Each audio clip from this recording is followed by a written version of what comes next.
Squirrel Williams takes the toss over the left side. Squirrel into the end zone. Touchdown, Baylor. Welcome to Sikkim 365 Radio.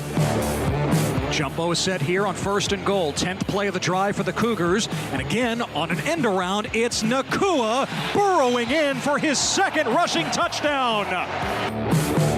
Sikkim 365 Radio is presented by IdealMRI.com. High-quality MRIs for $497 or less. IdealMRI.com. Your health is important, so is your budget. Bryce Young with play action again. Pressured. Scrambles away from it. He's had a couple of big runs tonight. Now he's got the sideline. Here goes Bryce Young into open field. Little stutter step back inside. And he makes his moves all the way down to the 15. It's a 63-yard scramble for Bryce Young. Sikkim 365 Radio is also brought to you by Texas Farm Bureau Insurance, protecting Texans since 1952. Quickly with the rush, one-handed, no! Jamison, his thinking house call. Deshaun Jamison has to beat Rodgers. Gilbo with the block.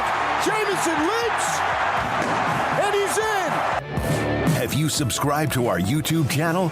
Search 365 Sports on YouTube. Brought to you by TFNB, your bank for life. 3rd down and goal now. And Prescott wide open, no problem. Terrence Steele on the tackle, eligible. Now here's David Smoak, Paul Catalina, and Craig Smoak.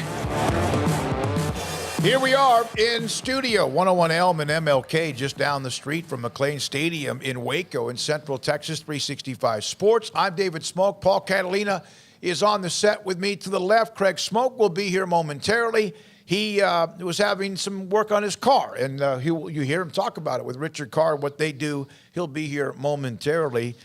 Jack McKenzie is in the studio behind the scenes, along with Levi Caraway, Jacob Wilson, and also Garrett Ross today. Hope you've had a great day. Hey, don't forget, tonight at 10:30 on the CW channel, 365 Sports, which we are every night during the week at 10:30. We have guests today on Texas Tech, guests today on Brigham Young, and also Jennifer Smoak returns, Fantasy Football League expert. She'll join us at 5:30. I chose Guru.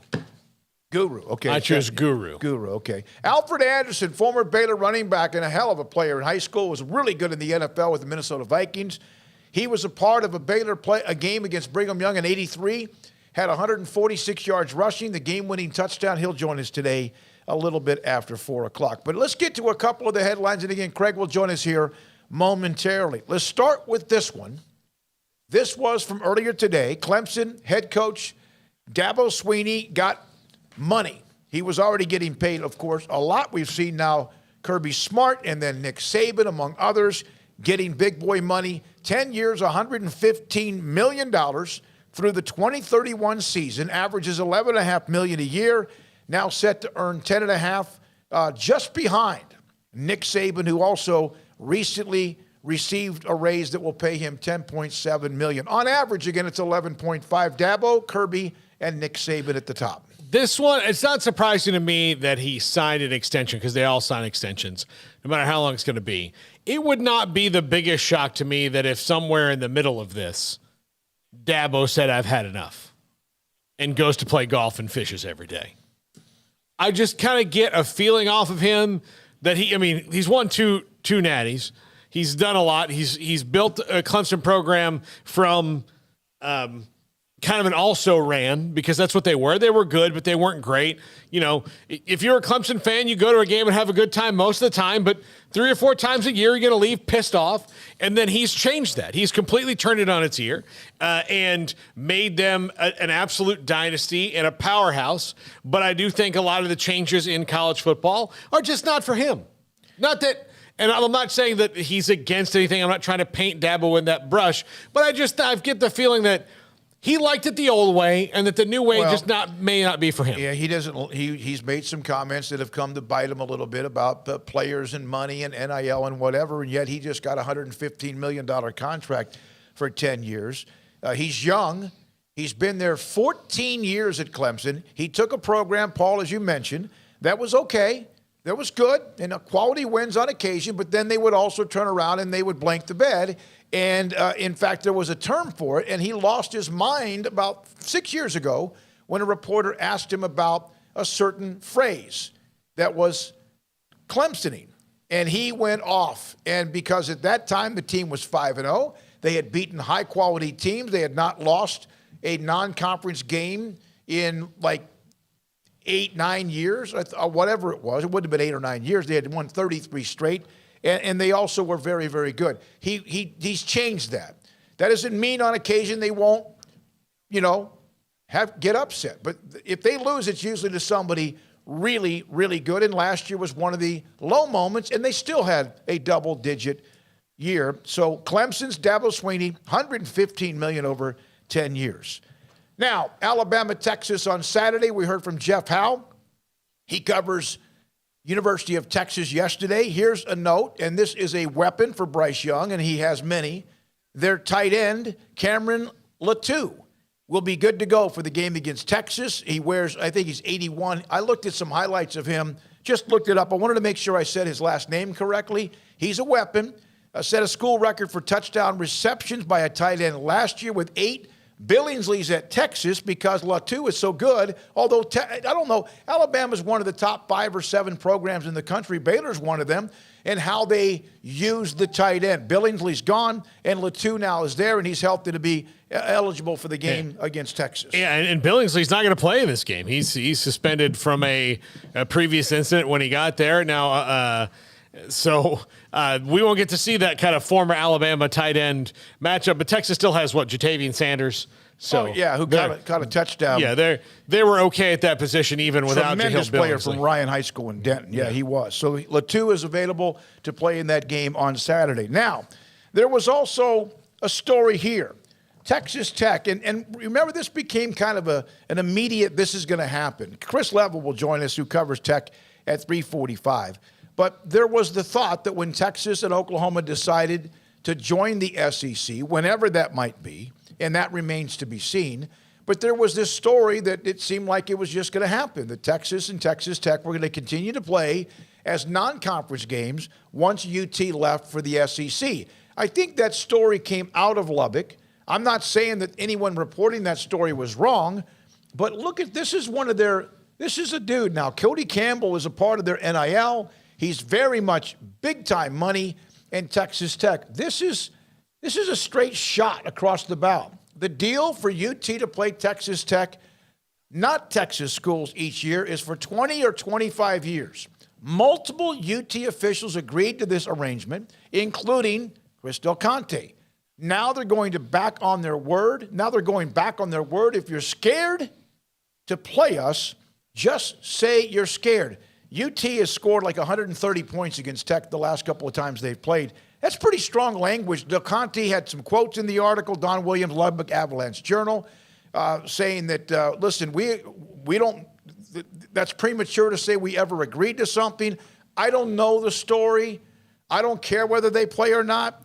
I don't know what's going to happen in the end. Chris Level will join us at 3:45, but that's pretty harsh coming from a donor. But he's trying to probably put Texas in a bind. That's not going to change UT's mind whether they play Texas Tech every year or not. No, it's not. And it is weird, though. I mean, a lot of the rhetoric that comes out of Lubbock, I mean, that's kind of become their attitude. I don't want to say cagey. That's not the right word. They are And then look, and I can kind of understand, rightfully so, they're constantly fighting, like the whole thing with the cactus on Twitter and all that this year. They're kind of fighting an uphill battle with what people think of the location of their school. Not their school in general, just where their school happens to sit and how that affects when people would come to it and or like it, which is probably not really fair because a lot of colleges sit in really crummy, stupid places, and that's not really what it's about.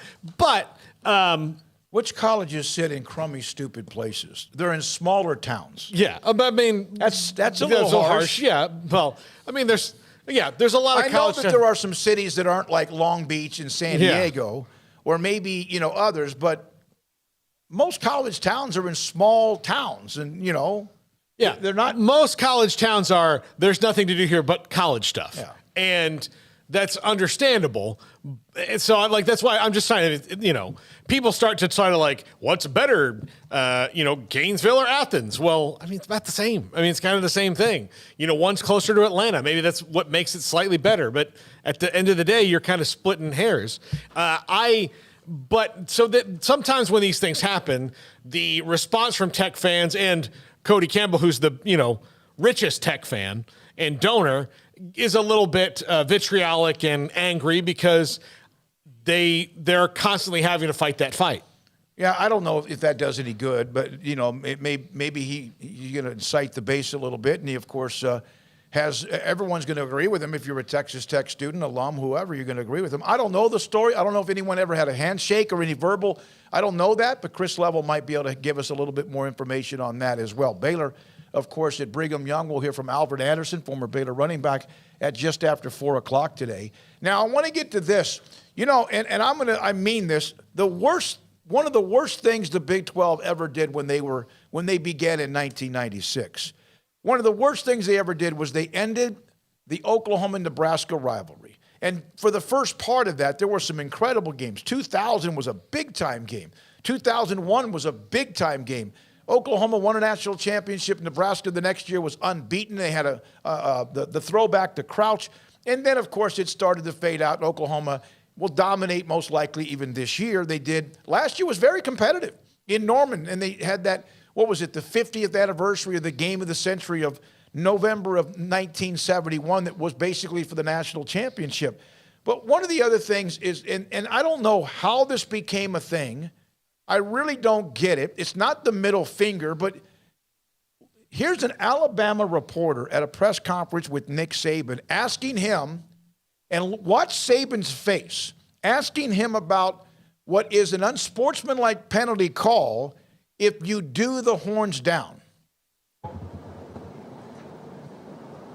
The Big 12 clarified this offseason that the horns down hand gesture would be a penalty. Have you addressed that with the team going into this game? What's that? The horns down hand gesture could be a 15-yard penalty. I have not addressed it with the team, but I appreciate you letting me know that. So, we got a lot of other things we need to really worry about. But I think that's a good thing for me to go over with the team, so I appreciate that. Did he even know that? Or do you think he's playing games? No, I think he didn't know because Nick Saban is a great many things. A phony is not one of them. He's pretty genuine about how he feels about everything, and for better or for worse at times. But if you told me something I had no idea about, I would have the same look on my face, like what? He's been in the Iron Bowl. Like, what kind of things have the two teams said to each other in that one rivalry over his career alone in the Iron Bowl that would be 30-yard penalties in the Big 12 based on the horns down standard that Texas has created?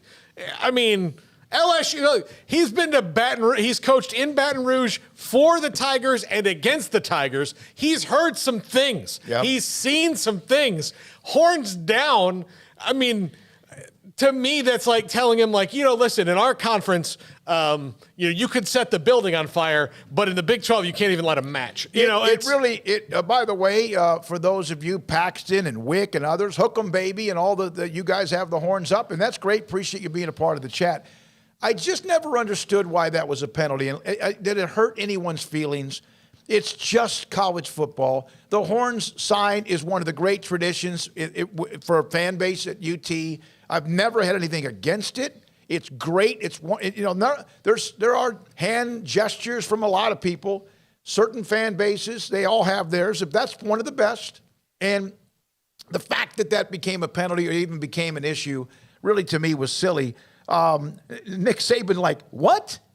Is what Mark 324 or Musa put up. It is dumb. And Paxton is a Texas fan. It is dumb. It's never made sense. It's silly.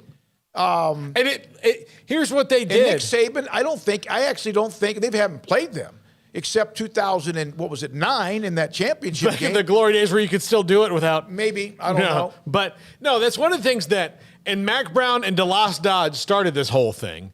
And because of that, it's not fair to Texas fans to paint the picture of that, all 90,000 of them at a game are going to be sad because you did the horns down. As a matter of fact, most of them probably wouldn't even notice. There are some games where the other teams are playing each other and UT's not even an opponent or a player in the game where teams do that. Here's one thing that Chris Nelson brought up, and if this is the case, it's stupid as well. UT got a penalty. A player got a penalty when he did the guns down against Texas Tech. And if that's the case, that's stupid too.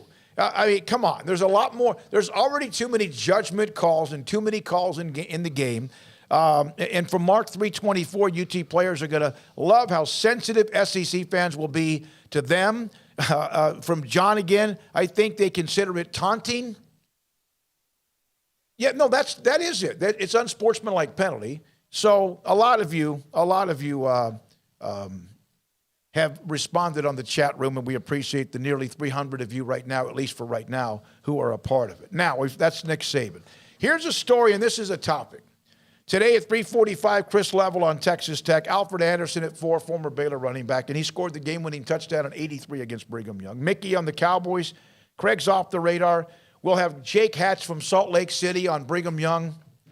Jennifer in fantasy football. She has a pretty damn good team. And we'll get to that at 5:30 today, and then Paul's top 5. I have a separate issue that we need to talk to Jake Hatch about.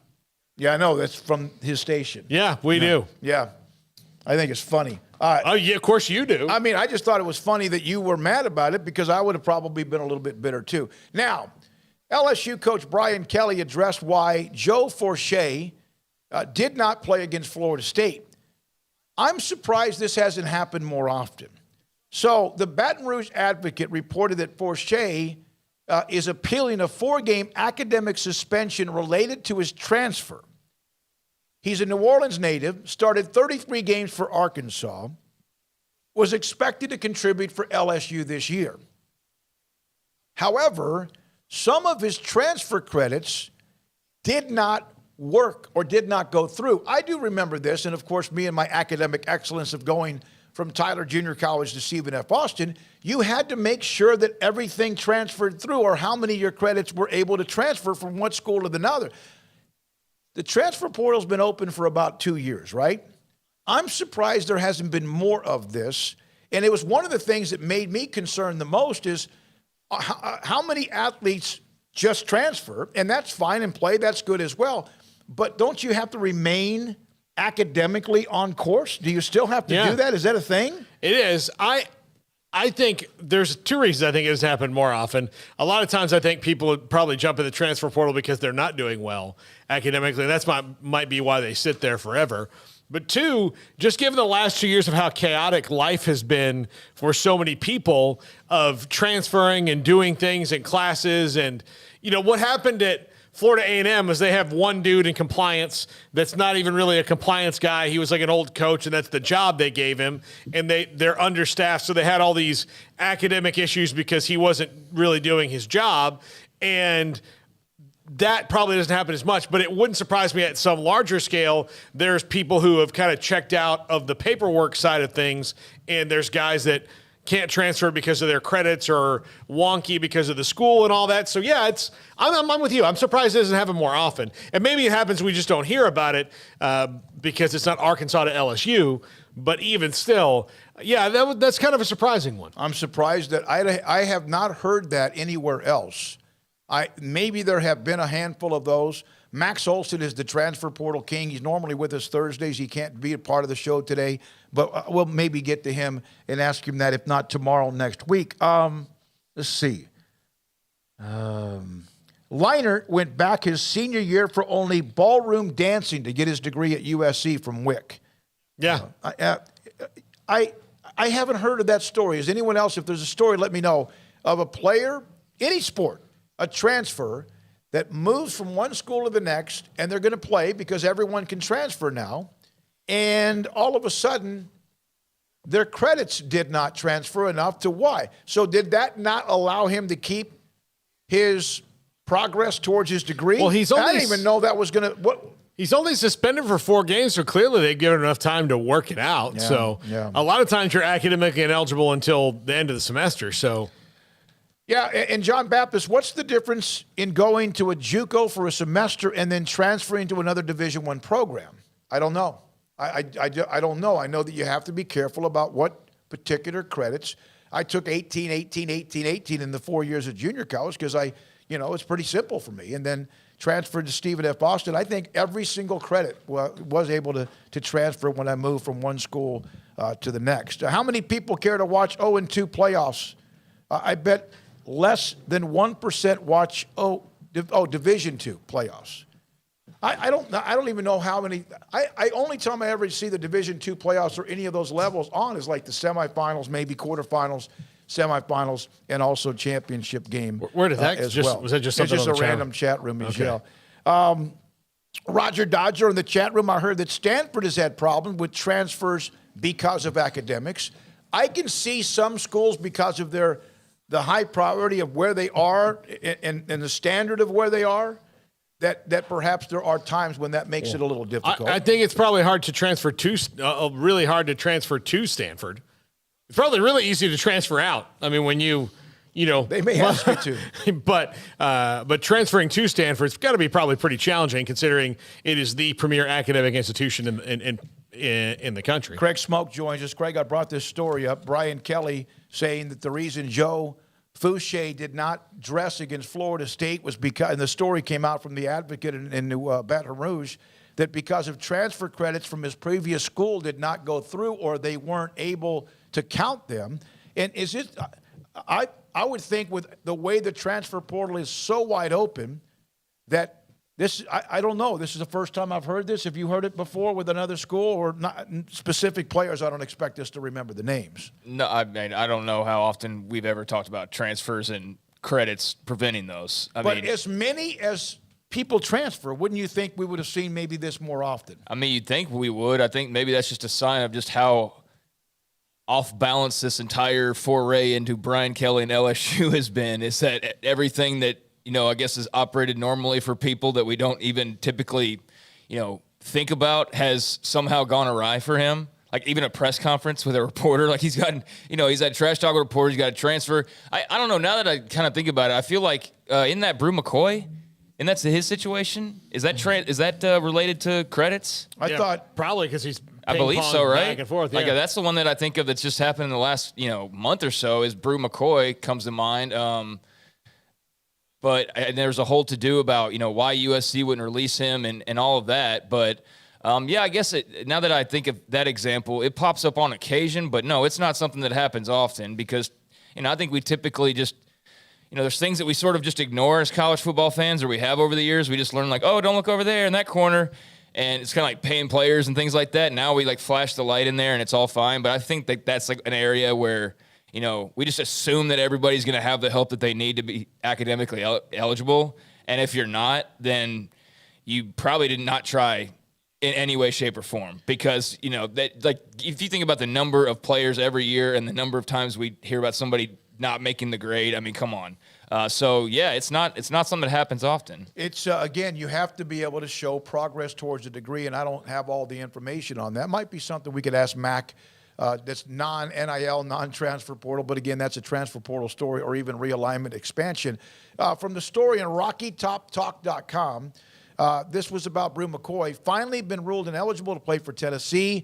The former, we know about him, Tennessee, USC, or Texas, USC, whatever, has been declared immediately eligible by the NCAA. And so, yeah, there must have been some sort of a transfer issue with him. Well, there was. I'm just, no, there definitely was a transfer issue. That I was just the whole don't know thing. if it was credits. Yeah. Roger Dodger says he just transferred too many times. He was under suspension from USC. That's why USC couldn't sign certain forms. So, Well, that's also why they weren't in a hurry to just say, like, yes, please, we'll give you every clearance you need to go immediately play at Tennessee. Like, yeah, USC wasn't going to, zoom that right on along. So, yeah, I couldn't remember if that had to do exactly with – so to answer your question, like, this is not something we talk about very often at all. Like, and when it does pop up, then it's notable because it's not something that's regular every single week. That, I think if all was equal and there wasn't the help and the tutors and all the things that, are benefits of being a football player, that would probably happen with how much more regularity, like 500%. Passing classes and doing all that. I mean, they do get a lot of help. So yeah, that's interesting for LSU and I'm sure that they'll find a way to navigate that. Cheeto Miko, transfers shouldn't be allowed until they're academically credits they aren't. I would think, and Chad Jackson, who's not eligible to be on the show right now, not for any reason, he's just haven't been able to get him on. He's a compliance guy at Baylor. I would think the compliance offices on each campus. This has just added a complete different. Big old book. Yeah. Just like you have to probably hire somebody just for the transfers coming in. Either you have 5 or you have 50. Although maybe on the other end, there's tons of stuff that they don't have to worry about anymore, so they got to throw one book away. That's right. Yeah, like if a $100 handshake happens and they find out about it, it's just like, whatever. Like, that's fine. I mean, I guess technically that's still illegal, but who's really going to get into the minutia of trying to deal with that and, make it a case and all of that jazz. So, yeah. I don't want to oversimplify, but yeah, maybe. It may have taken a lot of books off the table and brought a couple larger ones. It's kind of like those laws that were like passed in 1785, like it's illegal to eat an onion on the street, and so, but nobody's going to prosecute us. Sir, blah blah blah. Go ahead. I was just going to say, like, this just circles back to me. Like, I know that they're not the only team that has to deal with this or will deal with this or whatever, but it just, again, like when I hear that story, it's like, of course that's happening with Brian Kelly right now, because just nothing can seemingly go right for him to start this whole thing off, from the press conference tiff the other day, which I know is not a big deal now. It's been smoothed over and it's all fine. But just that's not happening anywhere else really, And then you had the academic thing, and then you had the game the other night, and it's not getting any easier. Like, that's the thing, is it's not going to get any easier. So they rolled big dice, and Scott Woodward, he's Mr. Big Hire, and he's done that so far at LSU, and certainly he swung a big stick to go and get Brian Kelly. I mean, as much as we were like, oh my gosh, Lincoln Riley, like that was just wild, the Lincoln Riley thing. But then the Brian Kelly thing was almost like, I'll match that, and he's kind of known for that, but you get what you ask for and you get what you pay for, and they paid him to win a lot of games. But as far as the rest of it goes, I think we're all just kind of sitting on pins and needles wondering, like, is the gasoline getting too close to the matches with this whole scenario? And how long can it stay apart before this thing just goes poof in a major way? So that's what's happening with Joe Fouché. I asked Mike Scarborough about it. He gave me a couple of notes. But, yeah, there's 4 games. We'll see what happens if he gets there back earlier. Sir, blah, blah, blah. And this is not why he put that up here, but he put up Casino Management 101, where to bury the bodies. Would that have been a great class to take in college? What? Casino Management 101. Not where to bury the bodies. I'd be freaked out about that. I wonder if colleges are now Lake Mead, having, apparently. there's statistic classes, which are hard. I mean, those are hundreds. I think statistic classes are one of the hardest classes in college. It depends on, even if you're a math stud. But wouldn't it have been great gambling 101? Do you think we'll start seeing some of that now? Because we've got classes on Taylor Swift lyrics. I mean, I'm sure there will be I'm sure there's already a sports gambling class somewhere. Yeah. I mean, I just happened to see that class that was announced. I think UT's doing that, right? Texas has got some Taylor Swift course they're doing, and there's all sorts of other examples that are similar to that various colleges do. So yeah, I would assume just that's already going on somewhere, like at UNLV or something. They've got a course in that. I can just see that going straight from like the movie Casino. Yeah. And like, all right, guys, that was great on how to break a guy's thumbs. Later on, we'll show you how to beat him to death with a payphone. Yeah. Rhino Reselling just asked Siri, where can I hide a body? Oh, I'm sure she'll answer you. Here's another one. from Phil Benzer. No, it's from Justin. Clemson has a course. What is it? LS 1730 bass fishing. Yeah, I mean, yeah, there's all sorts like ballroom dancing. We always hear about the football player who has that like for his final credit for his final semester.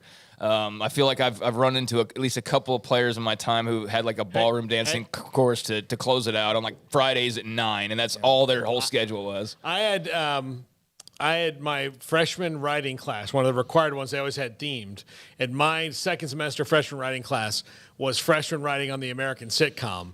And the same teacher taught freshman writing on The Simpsons. And that class was chock full of meathead athletes. Oh, yeah. Who did we just hear? Or maybe I just heard this. Like somebody had a bowling course. Was that somebody that we heard about that was... Yeah. But yeah, somebody I talked to or heard about recently, they were talking about a bowling course they were taking, which was like a Friday morning class. I would have failed that one too. Yeah, so I'm sure that the sports gambling thing's only a matter of time. I mean, they're embracing it now, and they being the leagues that were like, oh no, we can't do this. Is evil. This is bad. This is sinful. And now it's like money. And that's what it all was anyways. They're just waiting for the right timing, and now the timing's arrived, and they are all taking full advantage of it. The Trip Mertz, yes, statistics classes are super hard. That's what I mentioned. Yeah. Killed my so-called GPA. I have been given stories before in the past about statistics classes where students have been told it might take you 40 to 60 hours to complete an assignment. Like an entire week and maybe even a long time. Do you know what that means for me? When you say that to me, that means drop. Oh, yeah. That's basically, I just might as well take a Mandarin class for me, like numbers and all that jazz. No. John Polo Bear, Baylor has a bowling course. Also, that's probably where I heard it. It's probably some athlete who's taking a bowling course like on a Friday. I'm telling you, I heard that recently. I don't know who it was. I can't remember. John Cortez on the story we brought up where Cody Campbell kind of fired off some little flares at Texas over the series, whether they're going to play or not between Texas and Texas Tech. From John Cortez, the Texas Tech agreement, or whatever it was, reminds me of the three leagues in the alliance. Laugh out loud. And perhaps that's the case as well. I didn't see that story. What was that having to do with? Well, put that back up again, Garrett, if you don't mind. Remember, we kind of just thought this was a deal. And again, Chris Del Conte saying no. But Cody Campbell, who's got all the money you want, huge, heavy donor for Texas Tech, loves his alma mater. The deal was for UT to play Texas Tech, not Texas schools, each year for 20 to 25 years after they leave the Big 12. Multiple UT officials agreed to this arrangement, including Chris Del Conte. Now they're going back on their word. If you're scared to playoffs, then say you're scared. Of course, Texas put up 70 on Tech, and I think 63 the year before that. I don't think they're scared. I don't think that's going to help, and it's not going to keep it from happening. But there were enough people that Kirby Holcutt has heard from enough people out of the Dallas area that might be a part of either Texas Tech and Texas Friends or whatever. Chris Del Conte. Let me give you the quote from him. I always found that kind of odd to begin with, actually. Well, I don't know it was why. Almost like a given, though. That's remember that. Well, they're going to keep playing. It was like the day after they left. But why though? Like, what was so special about Tech and Texas that you're like, yeah, of course they're going to continue to play? Yeah, I'm just saying, like, it's the first time seeing that story. I too thought that was just a given because that's basically the way that it was portrayed several months ago, whenever this was first released, and I actually was kind of. Envious is certainly not the right word. Laura Weiss is saying it's a state school, and Cody Campbell, by the way, is on the Board of Regents as well, not just a huge donor. Yeah, I mean, that's cool, but to what I was saying is when that happened and it was announced, I was just kind of surprised because there's nothing about, I mean, yes, state school and all that, but there was nothing about that rivalry that's any different from, let's say, Baylor in Texas or Oklahoma State in Texas. No, actually, it's less amount of years. Yeah, you're right. No, I'm just saying, like, that's not OU Texas. That's not A&M. Like, why is that? Like, oh yeah, of course they're going to play each other. Like, that to me was always like okay, that's cool that they're doing it, but it's not like a layup that would be the case. And so when they announced that, I thought like, wow, that's interesting that they haven't even made the move and they're already setting up scheduling alliances. And I also thought, which is all this shifting and moving going on, like, what a power move by Texas Tech, because might take a loss every once in a while, but you guarantee that you're going to have a huge home and home like every year, basically. You know you're going to pack the stands for Texas and vice versa. Well, I don't know about in Austin for Tech, but probably great crowds down there. And I just thought that was a good deal. And like, hey, way to arrange that. And kind of wish Baylor would have done something like that with an A&M or a Texas, that you would still have this outside series and this crossover. So, Let me read a couple of quotes from Del Conte. I wouldn't say it was anything more than the idea of playing each other, the Texas schools. That's all way premature to me.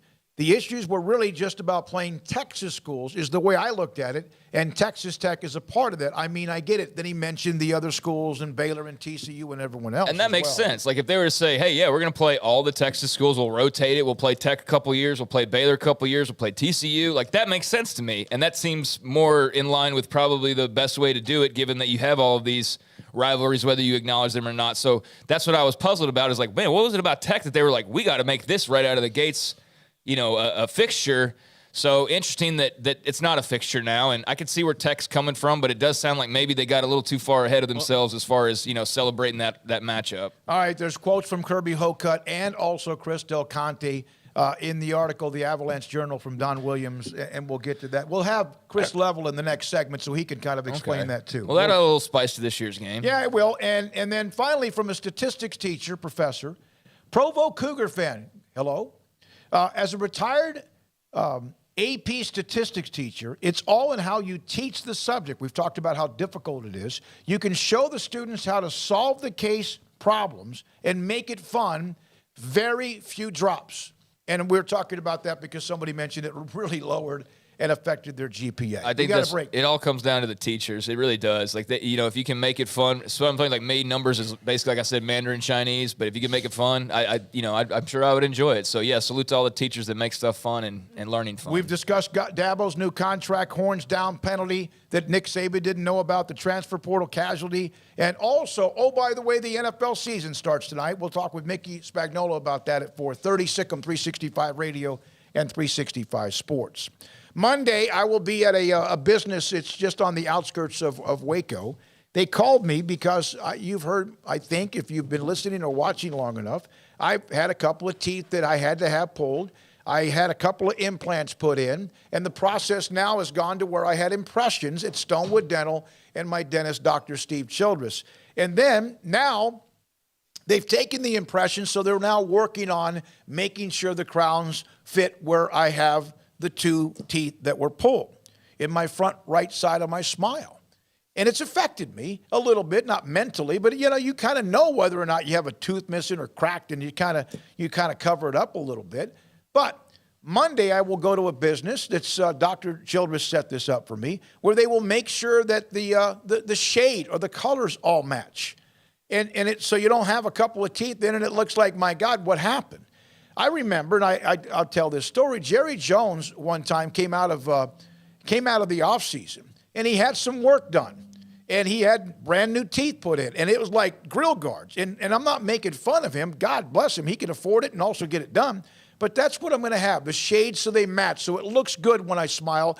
At least I hope so. And I know it will because of Dr. Steve Childress. So that's Monday, and then the crowns, and then they get put in, and then they're sealed, and then I can't wait. Stonewood Dental, great dentist, Dr. Steve Childress in Robinson, Texas. Looking for a great job with great pay and awesome benefits? Genco FCU is hiring. As a longtime Waco employer, Genco focuses on what matters most in our employees' lives, like pay incentives, bonuses, benefits, 401k plans, paid time off, advancement opportunities, medical, prescription, dental, and vision insurance, as well as short and long-term disability. Come join our incredible team today and make Genco your career that will work for you. Apply at gencofcu.org or at any branch location. Hi, I'm Mark Stewart with Bird Colgin Ford. It's that time of year. It's football season, and BK Ford is a proud supporter of the best high school football teams in Texas, right here in Central Texas. BK Ford is proud to sell the #1 truck in Texas, the F-Series truck, led by our leading rusher, the F-150, 45 years in a row. Lock in your best price and rate today by custom ordering your new F-150 at BK Ford. Simple, easy, trusted. Experience better at Bird Colgin Ford.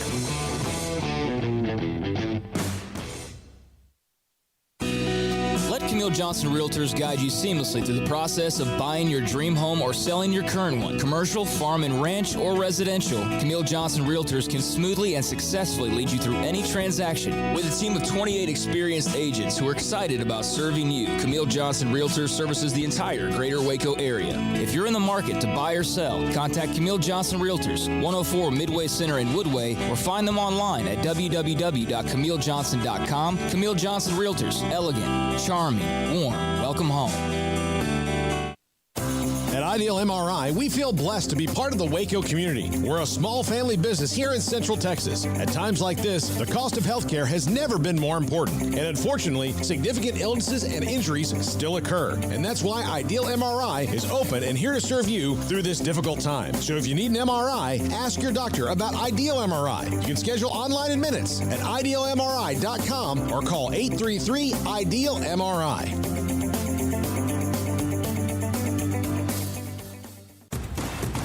Hey, this is Bryce Petty, former starting quarterback and two-time Big 12 champion, and I know firsthand the importance of being in top shape both on and off the field. So listen up, men. If you're feeling beat down day in and day out and looking for that high-performance edge that separates the men from the boys, then look no further than the Petty Clinic Low T in Waco. Petty Clinic is a comprehensive men's healthcare clinic with an atmosphere catering to men. Board-certified Dr. Kent Petty has a special interest in offering the highest quality medical care to men of all ages. Some of the services offered include screening and treatment for low testosterone or thyroid, infertility, high blood pressure, diabetes, high cholesterol, sleep apnea, while offering comprehensive wellness exams and complete men's health lab panels. High performance men, remember, it's not just a Petty thing. This is Bryce Petty, encouraging you to reach out and Google search Petty Clinic Low T or go to pettycliniclowt.com and get your complimentary lab screening today.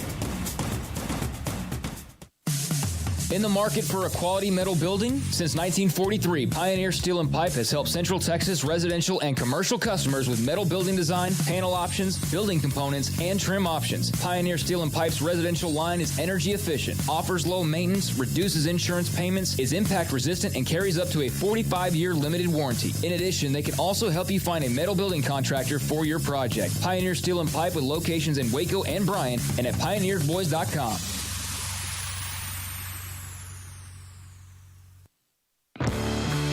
Welcome back to Sikkim 365 Radio.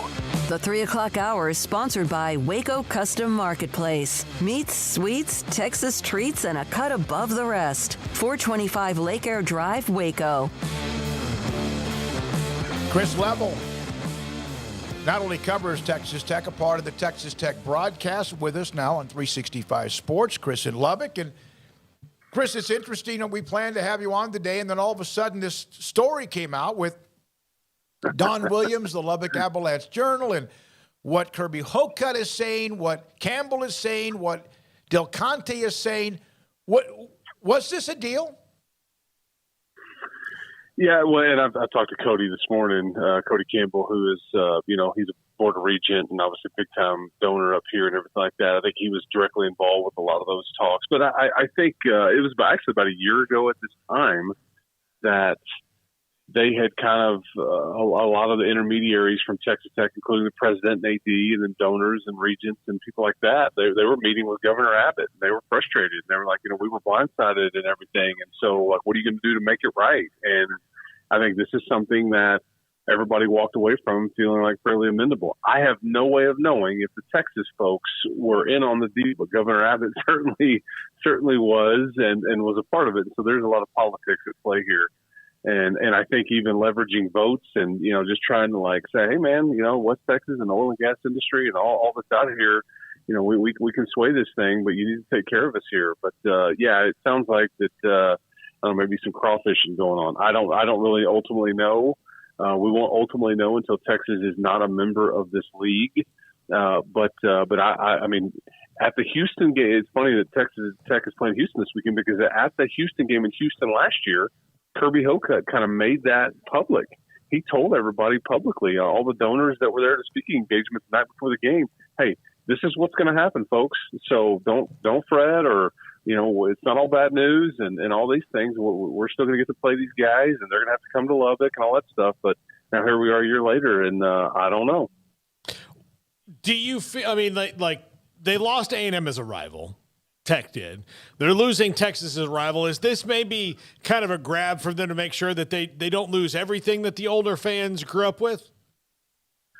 Yeah, I think it's just it's like everybody else. You're trying to make your home schedule something that people are interested in and want to buy season tickets to. And we could say whatever we want to about Texas, but there's nobody more fun to beat than those guys, and it's hard to do it, right? It's been hard for Texas Tech especially to do it in the last decade, but there's nobody, and obviously now with everything that basketball has going on with Texas Tech and Texas, I mean, those games were some of the most energetic sporting events I've ever been a part of in any level last year, including the Final Four. And so I think that there's, again, there's some passion there. And I think, and again, I get it. If Texas wouldn't want to do that, they've got bigger fish to fry. But I think that it's trying to hold on to something, that entices people to buy tickets and do these things. And it's a spicy rivalry up here. It may not be down there, but, and I think as Kirby has pointed out, look, our fans show up in Austin no matter whatever the sport is. So we help them sell tickets too.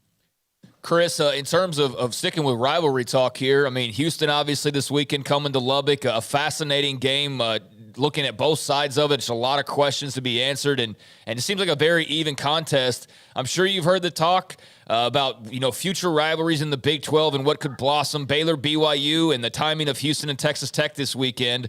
I know Baylor folks certainly feel, and BYU folks feel like, this is kind of a sign of things to come. Do you feel that way with Houston and Texas Tech? Does this kind of stick out as a potential strong rivalry moving forward? Absolutely. There's a ton of Tech alumni in the city of Houston, and you've been fortunate enough to win 9 of your last 10 against them, and I think 4 in a row against the Cougars. But this has always been a swing game for Texas Tech, just because, if you get it in the non-conference and you get the win, you really set yourself up to have a good year. If you don't get it, however, you're kind of behind the 8 ball and trying to get bowl eligible, as you've kind of struggled in the last decade or so. You beat them in 17, 18, and then again last year. And those wins all were huge, just trying to have a successful season. Because, let's just talk about it this year. You don't get it done on Saturday if you're a Red Raider. You're 1-1, and you're going to play at a top 25 NC State team at their place at nighttime on a Saturday night, and that's going to be tough to get done. So you run the risk of dropping to 1-2 if you don't get it done. But it's a very even game. There's a lot of history here.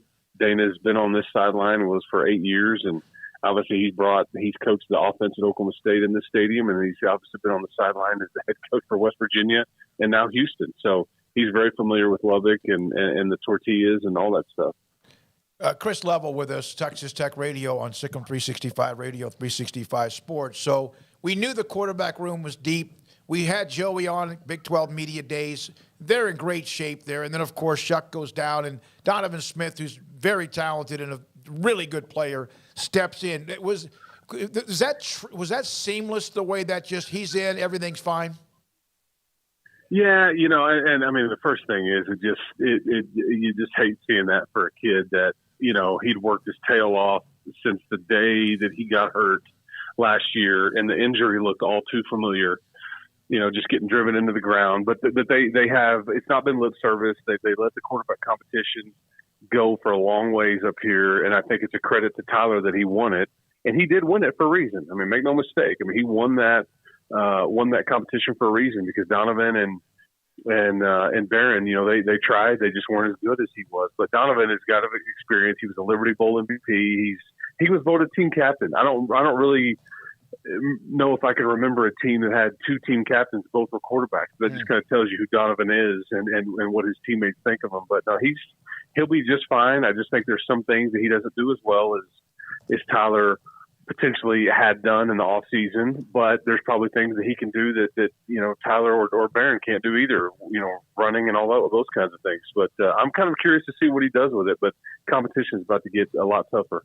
What do you think the biggest matchup problem that Tech will have with Houston is? I think what ultimately decides the game, or if Tech can play this matchup straight up or even win it, I think they'll be fine. If they can't, it's going to be problems, and that's their O-line versus Houston's defensive line. That was the big question mark for the Red Raiders coming into the season. They added 5 transfers there. They knew they needed help and experience, and just trying to get those guys to mesh and gel all those things. And if they can protect Donovan and not give up some sacks and keep Donovan fairly clean, I think they'll be okay. But if Houston's defensive line did a pretty good job against UTSA last week, and that's really the one matchup I look at right there to say ultimately that could decide the game. Chris, how did it just feel to see the McGuire era start off? There's so much lead in, with his hire and then the recruiting craziness and staff hires and just all the changes and fun that come with like this changeover, right? And then to finally, be at the Jones and to have that crowd going crazy. What was that like? Yeah, I keep waiting for somebody to pull the rug out on old Joey, man, because he's been as energetic and nice and transparent from the day that I've met him. We talk often. I'm hosting his coach's show tonight. He's just been awesome. And it was really fun for me to sit here and watch him just kind of live his dream, if you will, because I think he's always wanted to be a D1 head coach. This is kind of his trajectory with his career, and the fans have just eaten it up and love him, and he's loved them back. And it's been a lot of fun. And he never wavers. People are like, is he that way every day? I'm like, every day that I've been around him, he is. And that's just who he is, and he's just such a nice guy, and it's kind of a breath of fresh air because there's some folks in the sport, we probably can name off some that aren't very nice behind the scenes, and he's just been great to deal with. Chris, I looked at the schedule of Texas Tech. Houston this week, and they just had Murray State. They have Texas at home, they have Baylor at home, and they have Oklahoma at home. Last year, Baylor had a lot of those games at home as well. Tech has it this year. Which of those games will be the most explosive in your opinion? Well, the Texas one is going to be a little more spicy for the reasons that we talked about when we first got on the show. Because let's be honest, is this the last time they're in Lubbock, Texas? Mm-hmm. It's possible. And I think that the Red Raider fans are certainly. And 2 years ago, you had them dead to rights. You had them beat. You couldn't close it out and finish it. It was just. That was one of the reasons why, that ultimately there was a coaching change in just games like that. But the Oklahoma game is on Thanksgiving weekend. That's at the very end. I'd love to know what that means, and I hate it that it got buried on that weekend. The Baylor one will be a lot of fun just because of Joey's ties to the folks at Baylor. He says nothing but great things about Matt Rule and Dave Aranda and his time there, and he's got a healthy respect for the folks there. But I think that Texas game, for all the reasons that. And even if the story hadn't have popped up, there's just the folks up here just don't like, and a lot of it has to do with Chris Beard and just that color and everything that Texas is, right? That's what makes sports fun, and college sports specifically. I think you said it best earlier, and it summed up how I've always kind of felt. It's just fun to beat Texas, right? It's just like everybody is. And everybody does. It doesn't matter who you are in the league, and it's like if you're Baylor and you're watching Texas play somebody, Kansas State or West Virginia, you're almost always rooting for the other team to beat them. It's just that's just how it goes. But I'm sure Texas loves that too. I've watched more Kansas football as a result of Texas than I ever would have otherwise. Wow. Well said. Well, it's off the top rope right there. That's good. And a lot of reasons is because Texas owns a huge advantage against everybody in the series that they've played along the years as well. And then there's also the thought about the entitlement and a little bit of the arrogance and all that as well. And now, of course, the spice of when they will leave. And people have been able to get their shots at them the last decade. We'll see if that continues this year or not. Texas Tech, of course, the last couple of times has been beaten up pretty good. As far as the game with Houston, you mentioned NC State next week. There's no way that they're looking past this game. What will be the difference in your opinion? Will this be a shootout game or maybe not? I bet it's similar to last year. I bet this is a game played in the 20s or low 30s. I don't necessarily think shootout per se. I think the defenses are both pretty good. And, Tech's defense, obviously, and rightfully so, it's much maligned. It's been talked about. But they have turned the corner. They're not where they ultimately want to be. But they play pretty good defense up here. Keith Patterson deserves a lot of credit. He's now the head coach at Abilene Christian. And they're really old, especially on the back end. And I think that I would expect, a 28-24, 21-17, maybe 31-28 type of game. But, because Dana's really evolved as an offensive coach. This is much more like what West Virginia was doing. He uses a lot of tight ends and two backs, and they don't run a lot of tempo per se. They'll huddle a little bit. So this isn't, the old air raid kind of Dana that when he was doing this 8 years ago under Mike. And when Sonny Dykes was here too. I mean, he's kind of evolved as an offensive coach and kind of adapted with the times like everybody else has. Thank you, buddy. Appreciate your time. The season is here. It's about games right now. There's still the college football expansion, the playoff, and also still realignment stuff in the air. But isn't it great to just discuss games? Yeah, man. I love this time of year, man. I mean, football on TV is just good for the soul, man. That's just all there is to it. Thank you, all Chris. there is to it. Yep. Thanks, Chris. Chris Level, again, RedRaidersports.com, part of the Texas Tech broadcast as well, Sikkim 365 Radio and 365 Sports. We could talk here, or we got to go? Okay. Yeah. Well, I'll talk later on my thoughts on Texas Tech. But for now, I want to tell you about Richard Carr, Buick GMC Cadillac. They are the people that you can count on to get the best kind of customer service and to get a great deal as well if you're in the market for a new or pre-owned vehicle. Right now at Richard Carr, they've got a variety of new and pre-owned vehicles out on the lot. And if you are in the market for a new vehicle in particular, well, make sure you get on that inbound vehicle list over at Richard Carr. What that inbound vehicle list is basically like a placeholder. It's like getting your place in line to be able to get that new model vehicle that you've selected as quickly as possible. So basically call the dealership or go by the dealership, look at the vehicles, the new models that you may be interested in, select what you want, let them know. They'll hook it up, and if the car's not available right away, you're on that inbound vehicle list, and as soon as it arrives, you'll get that vehicle. But if you're in the market for something a little bit quicker, you're looking for something pre-owned, have no worries. You'll get something that is quality. All pre-owned vehicles go through a 172-point inspection. They have dozens of lending options and love to say yes to loans when others say no. So a variety of new trucks and cars on the lot. If you want to go the inbound vehicle list route, have to maybe wait a second because of supply chain issues and all that jazz. It all work out in the end, but if you do need something quicker, they do have a lot of pre-owned vehicles out there. The wait is over. Trucks in stock. 2022 GMC Eras are on the lot. They're waiting for you to test drive today. It offers best-in-class towing, strong steel bed, multi-pro tailgate, advanced collision avoidance, and a luxurious interior that includes massive touchscreens, 14 camera views, and premium comfort. Again, these trucks are waiting for you to test drive them now, so get to the dealership and take off in one of those GMC Sierras on a test drive and hopefully on a permanent drive as well. If you want to drive your current car longer, Richard Carr has award-winning service and collision repair as well, so go to the website, richardcarr.com, and see their service specials to set an appointment for quick and reliable service from the dealer you can count on. So whether you're looking to buy new, they can set you up with a Sierra right away or get you on that inbound vehicle list. You're looking to buy pre-owned, dozens of cars and trucks on the lot. Or if you're just looking to protect and take care of your car, well, they can do that too. Again, the people you can count on for 23 years in Central Texas. That's how they built their reputation. Great quality customer service. Richard Carr Motors, run by proud Baylor Bears, proud Wacoans. Log on to richardcarr.com today. Call now or go see them now off Highway 6 at the Imperial exit. 1, 2. I'm in love with a man named Rudy. I'm okay with that. He knows exactly what I want. Keeps me coming back. Cooks breakfast, lunch, and dinner for me. Does the dishes too. I'm in love with a man named Rudy. Last name Barbecue. It sure is easy to fall in love with Rudy's tasty oak smoked barbecue. Next in line. Boots add protection. Good boots help you climb better and move forward faster. And when your son or daughter steps into the boots of a U.S. Army officer, they also learn how to lead. In these boots, they'll gain more confidence with expert training in one of more than 150 occupational specialties.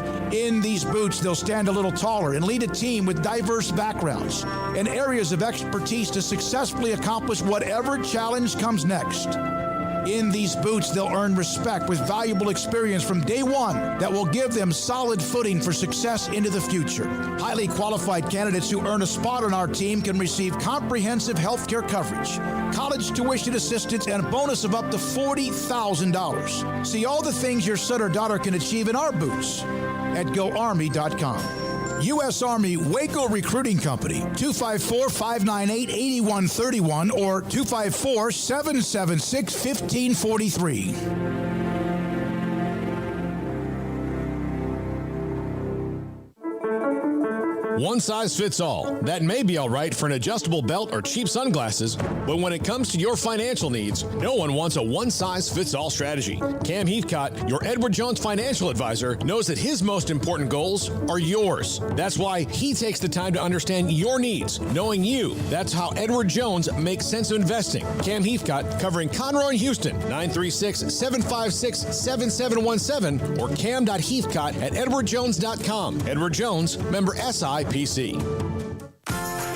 Automatic Chef Canteen is a full-service micro-market vending and office coffee provider with state-of-the-art vending equipment, a wide variety of products, and offering custom-fitted micro-market vending office coffee solutions for your employee break room. You want a full break room solution and a workplace oasis? Well, Automatic Chef Canteen, locally owned and operated for over 50 years in Central Texas, also includes in-house mechanics on call 24/7 for fast, reliable service and maintenance. Automatic Chef Canteen, 6900 Imperial Drive in Waco, or online at automaticchefcanteen.com.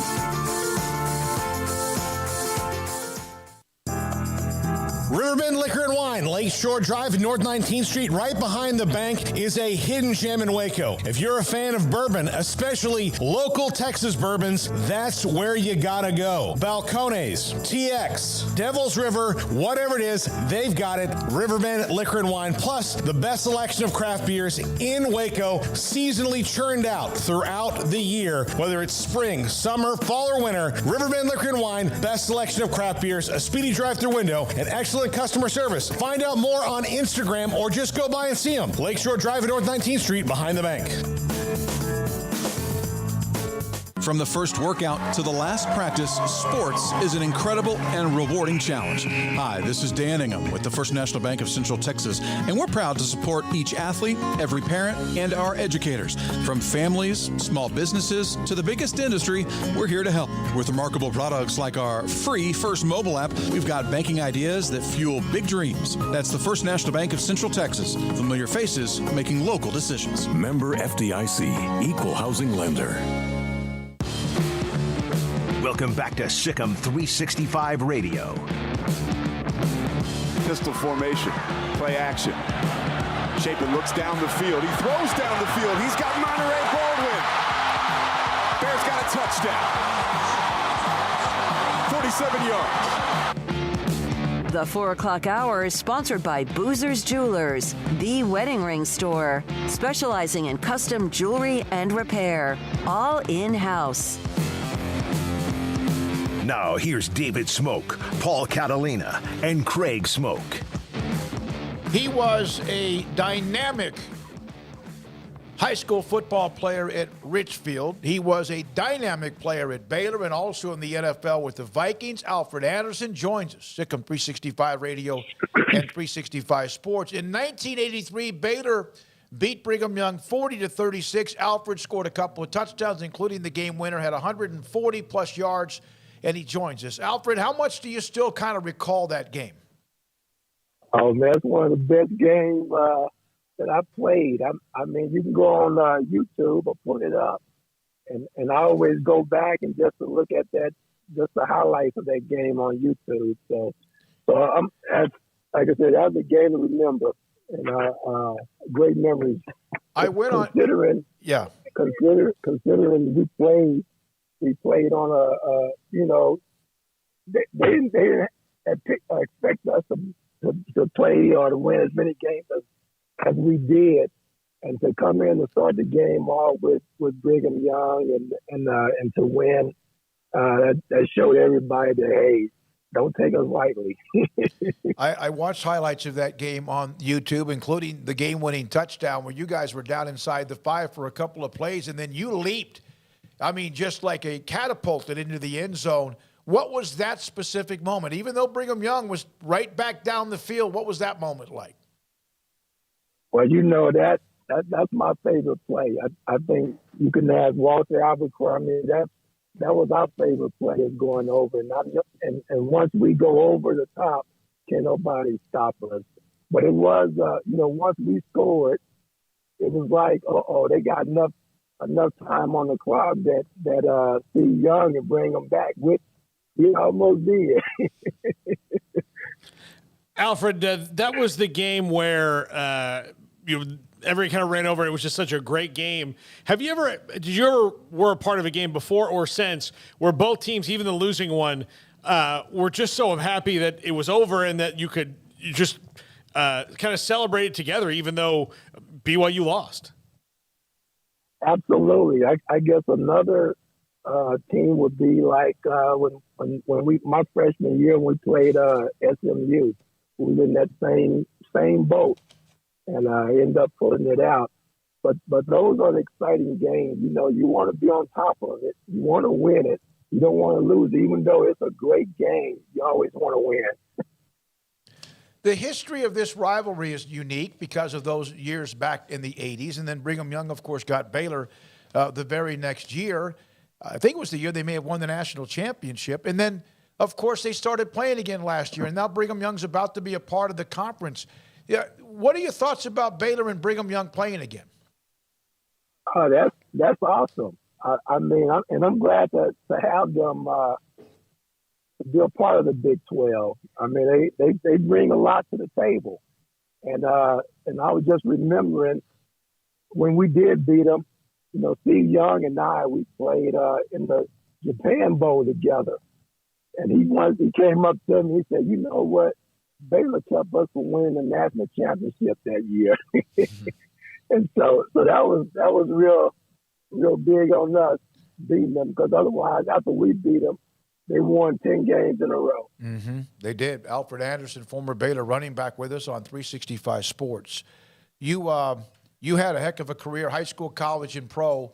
And, you know, obviously you were, Rookie of the Year with the Vikings. Do you think sometimes that people forget how good you were at all three levels? Maybe some people might. And who knows?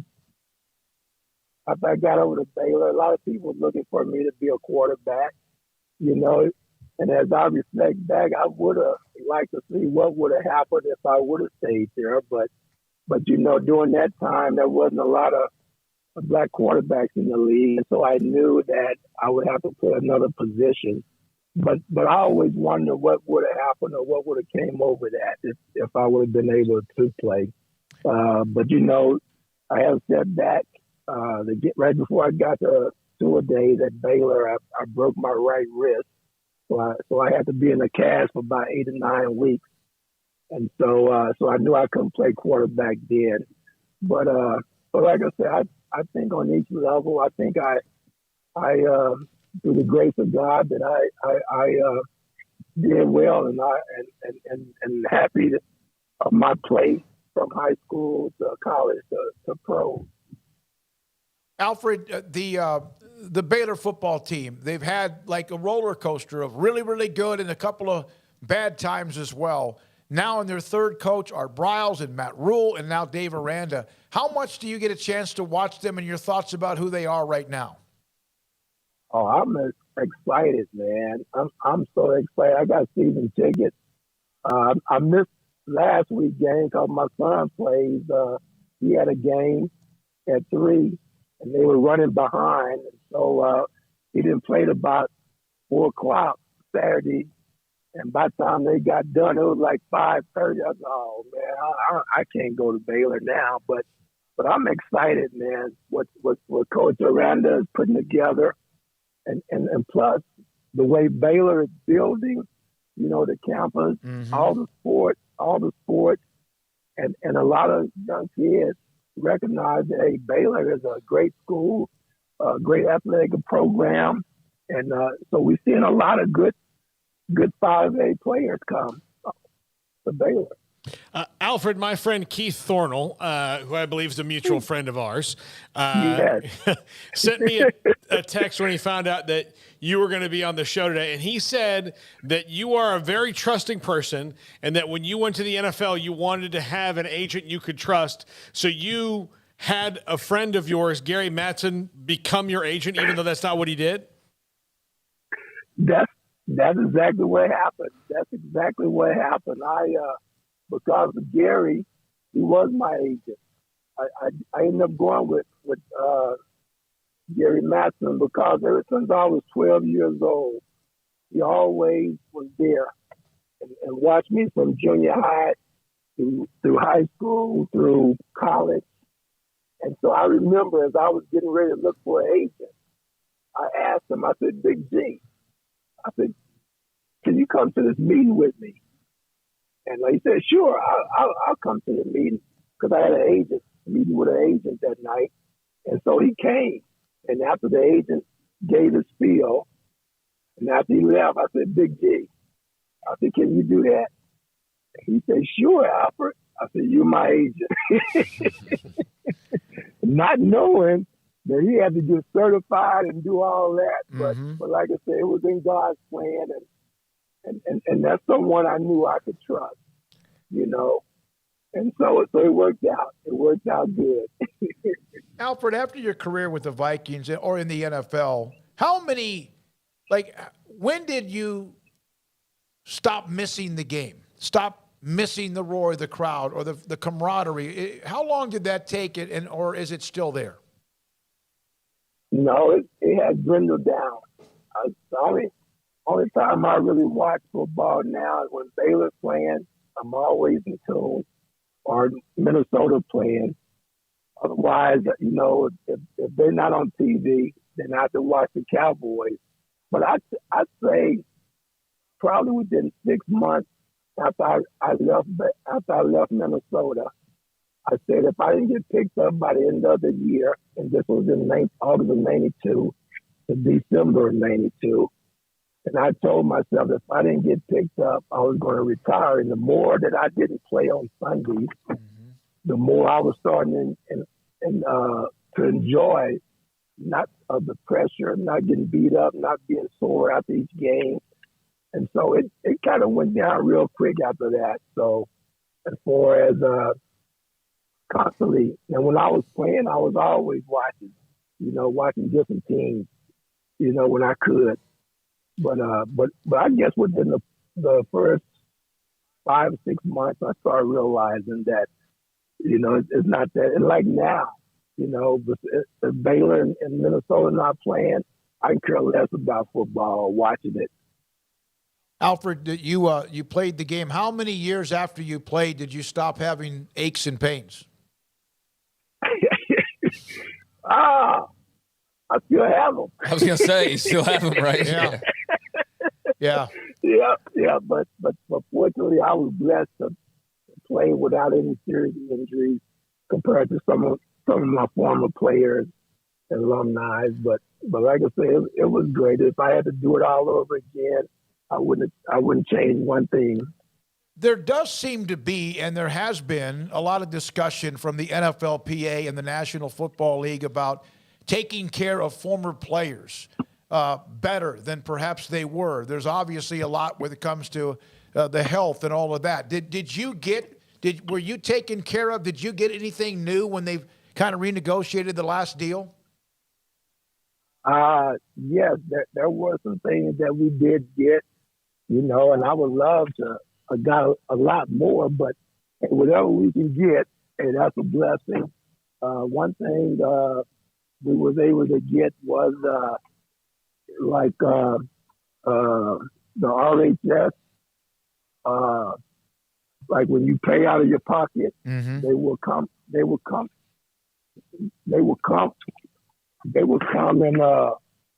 and interview. I mean, they will come and hold on one second. It's okay. Yeah, like when you pay out of your pocket, they will reimburse you. Yes, so sir. Like a reimbursement form, and so you just have to turn in the receipts and show that you paid it or whatever, and they'll reimburse you for what you paid out of pocket. So that was a blessing.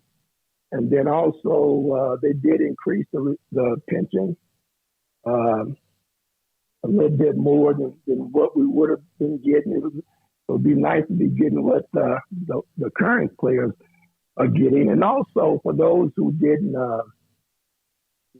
get 3 years in or for the retirement pension, now those who got 3 years, then now they are eligible to get a pension.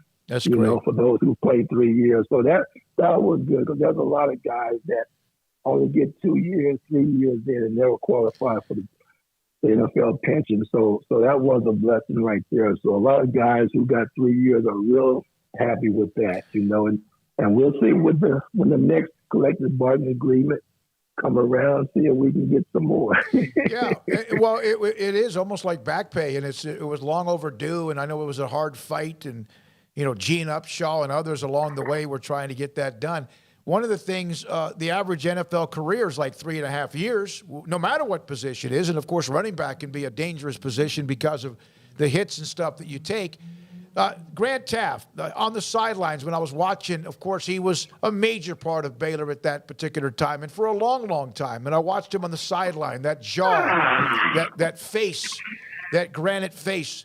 Your thoughts about the impact that he had on your life as a football player and as a man? Oh, Coach Taft, matter of fact, I just texted him yesterday because I saw that a tree fell on his car and his house got flooded out. And so I'm always checking on him because he's like a father. He's my second family. And so when I talk about Coach Taft, I'm also talking about Mother Taft as well. You know, I can't talk about one without talking about the other one. But he has been a blessing in my life. Man, back to high school, and once I got over to Baylor, you know, it was even better, that relationship and just the leadership and plus his Christian background, you know, and that's what drove me here closer to him because he's a man of faith and my background too when it comes to faith. So I couldn't be around a better coach, a better man, a better person than GT, Coach Taft. Alfred, we agree. Thank you very much for your time. Reminiscing about the 83 win, the big game you had, the touchdown that won it, and also your career. Thank you very much, and good luck to your son in playing. Thank you so much. Thank you. Big and bear. There you go. Alfred Anderson, Richfield High School, Baylor, Minnesota Vikings, had a heck of a career at all three levels. Want to say our prayers to Kenneth Johnson. Phil Venzer, who's on the chat room, sent us a book. It's been a while, a few months back, A Spy in the Sky, about a World War II fighter pilot, his father-in-law, Kenneth Johnson. And Phil shared this on the chat room that he's been placed in hospice. Cancer has returned, and so our thoughts and prayers to Kenneth Johnson, his family as well. We appreciate that and the insight from Phil Venzer. Sikkim, 365 Radio and 365 Sports. The city of Woodway, and they are on the verge of that event that we've been discussing for quite some time, the wine tasting event that's coming up along with the live concert with Jacko Pierce. That is tomorrow night. $35 for tickets. Gates open at 6 o'clock. Concert will be at around 8 o'clock and then go for an hour or an hour and a half. It's the wine tasting festival put on by discoverwoodway.com, put on by the Arboretum, Carleen Bright Arboretum. Doors open at 6, concert at 8, and as soon as you walk in the door, you can start if you want to be a part of the wine tasting event. Wine Fest going on.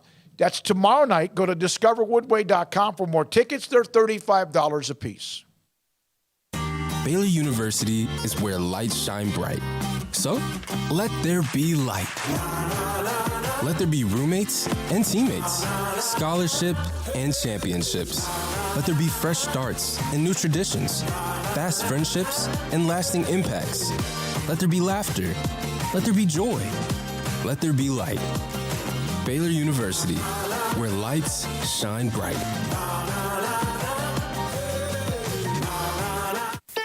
Don Humidor, your home with a 48-foot walk-in humidor with the elite cigar brands from around the world, including the #1 cigar of the year, Aging Room Cuatro Nicaragua. Plus, they have the great brands like Macanudo and Artur Fuente, Rocky Patel, Aston, and so much more. CBD, great for sore muscles, aches and pains, sleep, Vita Dreams, and anxiety, mild depression, general health and wellness. Their staff very knowledgeable on the subject. If anyone is curious about CBD, ask Carol and Ashley. Don Humidor in the Townwest Shopping Center off Valley Mills in Waco. At Allen Samuels, our great selection of new cars and trucks come with amazing deals and competitive financing that makes you ask, why shop anywhere else? During the Labor Day sales event at Allen Samuels, purchase a new 2022 Ram 1500 Crew Cab Lone Star and receive values up to $7,000, or choose 2.9% for 72 months and get $2,500 bonus cash and no payments for 90 days. Shop with us today. Allen Samuels in Waco. Come by. Let's be friends. TFNB Your Bank for Life is the official local bank of Baylor Athletics. Find out why more Central Texas are making TFNB their bank for life. Sign up for our Edge checking and savings accounts to earn interest or cash back. With 5 convenient locations and an award-winning mobile app, banking has never been easier. TFNB Your Bank for Life. Member FDIC.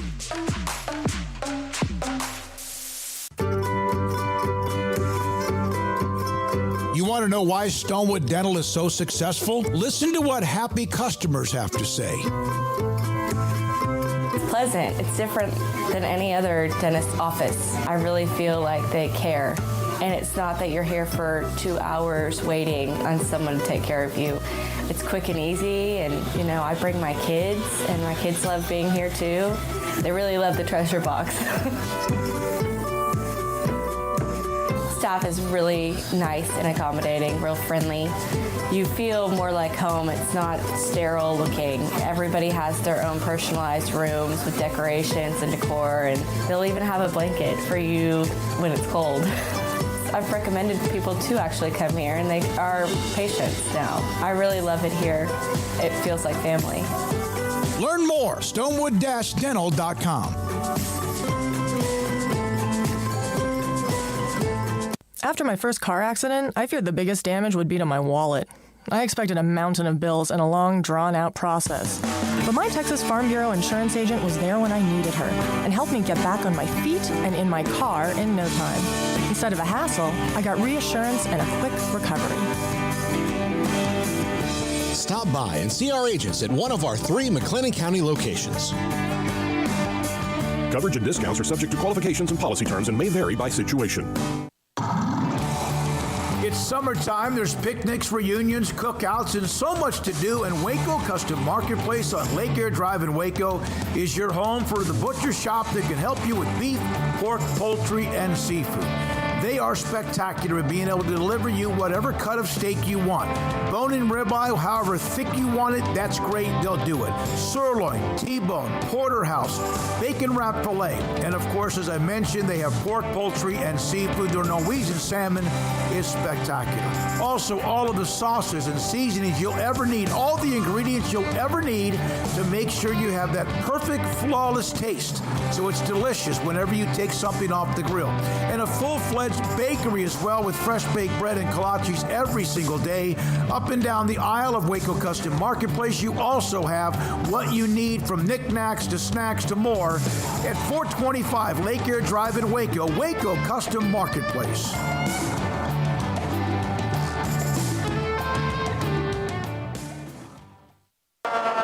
This is Sikkim 365 Radio. Text us at 254-339-1122. The Sikkim 365 Radio text line is sponsored by Riverbend Liquor and Wine, with the most extensive variety of craft beer in Waco. A hidden gem on Lakeshore Drive and 19th Street. We do have Mickey in the next segment and discuss the Cowboys in the NFL. We'll do that and get into that with him tonight. What Bills and Rams in a hell of a game, a great opening game tonight, and so we'll have that with Mickey Spagnola. Craig, we were discussing Texas Tech with Chris Level. We had to go to a break to hit the top of the hour. You were going to add some stuff about Tech, at least from what we were discussing with Chris. Is that right? At the time I was, yeah, but I don't even recall what that was now. We were kind of in the flow of conversation, and there wasn't like something that was like, oh, this is a point. I think it was just kind of in the rhythm that we were in. So, yeah, I don't even recall where we were with that. All right, let's do Big 12 picks. Ready? Sure. Missouri at Kansas State. I'll take K-State. I'm taking K-State. Right. I think it's interesting to have this rivalry kind of reignited. That's cool, kind of how that's all happening all at once. Here in these, like just this week alone, you get a preview of the new and a little bit of the old as well. So I think that's pretty cool. But, yeah, give me K-State. Although, Adrian Martinez, not like we saw him set the world on fire in week number 1, but Deuce is their bread and butter, and that's not going to change. He was huge in their opening win, the shutout win. Missouri at Kansas State. I'll take K-State as well. I'm going to skip. We'll move down to Texas and Alabama at the end. Iowa State and Iowa. Iowa coming off that very difficult offensive struggle in their game this past weekend, but they are still favored by just over a field goal in this game, and they have pretty much run this rivalry. Yeah, I think that, and that's probably why they are. But I'm going to take Iowa State to finally break the curse here. I think that after what I saw, struggling to score a touchdown and not even scoring one against South Dakota, I think I'll take Iowa State in this one. I think they would be embarrassing for Iowa State to lose this game after what we saw Iowa. If you want to use the word muster last week, I understand it's on the road, and I understand that Iowa's dominated this series. But at what point are they going to be susceptible enough that you're going to break that streak? If this was an Ames, I would be curious to see how the score would change in people's minds. But even with it being on the road, come on, Iowa State, you could score more than this team, right? Right? You can score more than this team. I would hope so, even if there's been a lot of change over there. But, yeah, Hunter Dekkers is going to muster enough points in my mind. Max Olson did a feature on him, by the way, theathletic.com. Iowa has won 13 of the last 18. They've won 6 in a row. And 2 years ago, there was that dramatic 18-17 game. They've been in overtime back in 2017. They've won 13 of 18, 10 of the last 13, and 6 in a row. And they lead the series in a very one-sided fashion. And that's the way it is with a lot of traditional series, no matter what, 46-22. I'm going to take the Hawkeyes to bounce back with a much more respectable performance despite the dumpster fire offense in the last weekend. Of course you would, because you like Kirk Ferentz and, his old school steam engine brand of football. No, I don't. I like winning. And they have won 2/3 or 75, 80%. I get of that, series. but at what point, is Iowa State saying okay, we could be better than this team, so that's where I'm coming at this is I saw how pathetic that was last week. I don't think that Iowa's rediscovering some offensive electricity in the last few days, but yeah, they do own it, so I understand the pick. Let's say this: Iowa State has had some of their best years ever. Right, recently, They've still lost 6 in a row to Iowa. Now, Iowa's been good. They've been ranked. They've been in the Big Ten picture, especially in the West. But they've still won 6 in a row against a team that was better than they've ever been. It's just one of those weird deals when that series. If I'm wrong, it's great for the Big 12 with Iowa State winning if they do. Yeah, if you're wrong, you're wrong. I'm not really argue and stretch out this point, but there's no hype around Iowa State right now. If there was a time to jump up and beat Iowa, I think this is the time to do it because there are literally no expectations on your shoulders, which is when you've thrived. Last year when you had weight on your shoulders, you tried to pretend both teams were just having fun all year long, Matt Campbell. So, yeah, come on. This is a rivalry game. Iowa State should be fired up. There's not a lot of pressure on them, I don't think. And so, yeah, go out there and get yourself a big win over a Big Ten team. Houston at Texas Tech. I've taken Tech on the graphics that Levi will put together for our Twitter feed and social media. I'm taking Houston. I just got a feeling. I do. I've got a feeling Houston's going to win this one. They lost last year. I really like Clayton Tune, and I picked him on the big one too. I can't just go ahead and waffle when it comes to Thursday. So I'll keep with my pick of Houston. Well, I guess I waffled earlier because I just flipped my pick 30 minutes ago. But, yeah, I flipped it to Houston, and that's nothing more than just a hunch and just a feeling. I just went back and forth on this game. I'm in a really hard spot with Texas Tech because there's too much emotional tie there. Not emotional on a personal level, but I can't get a good read of Joey McGuire because my mind's kind of clouded by believing he's going to do really well. And so I think sometimes I feel like I'm hurrying along their success.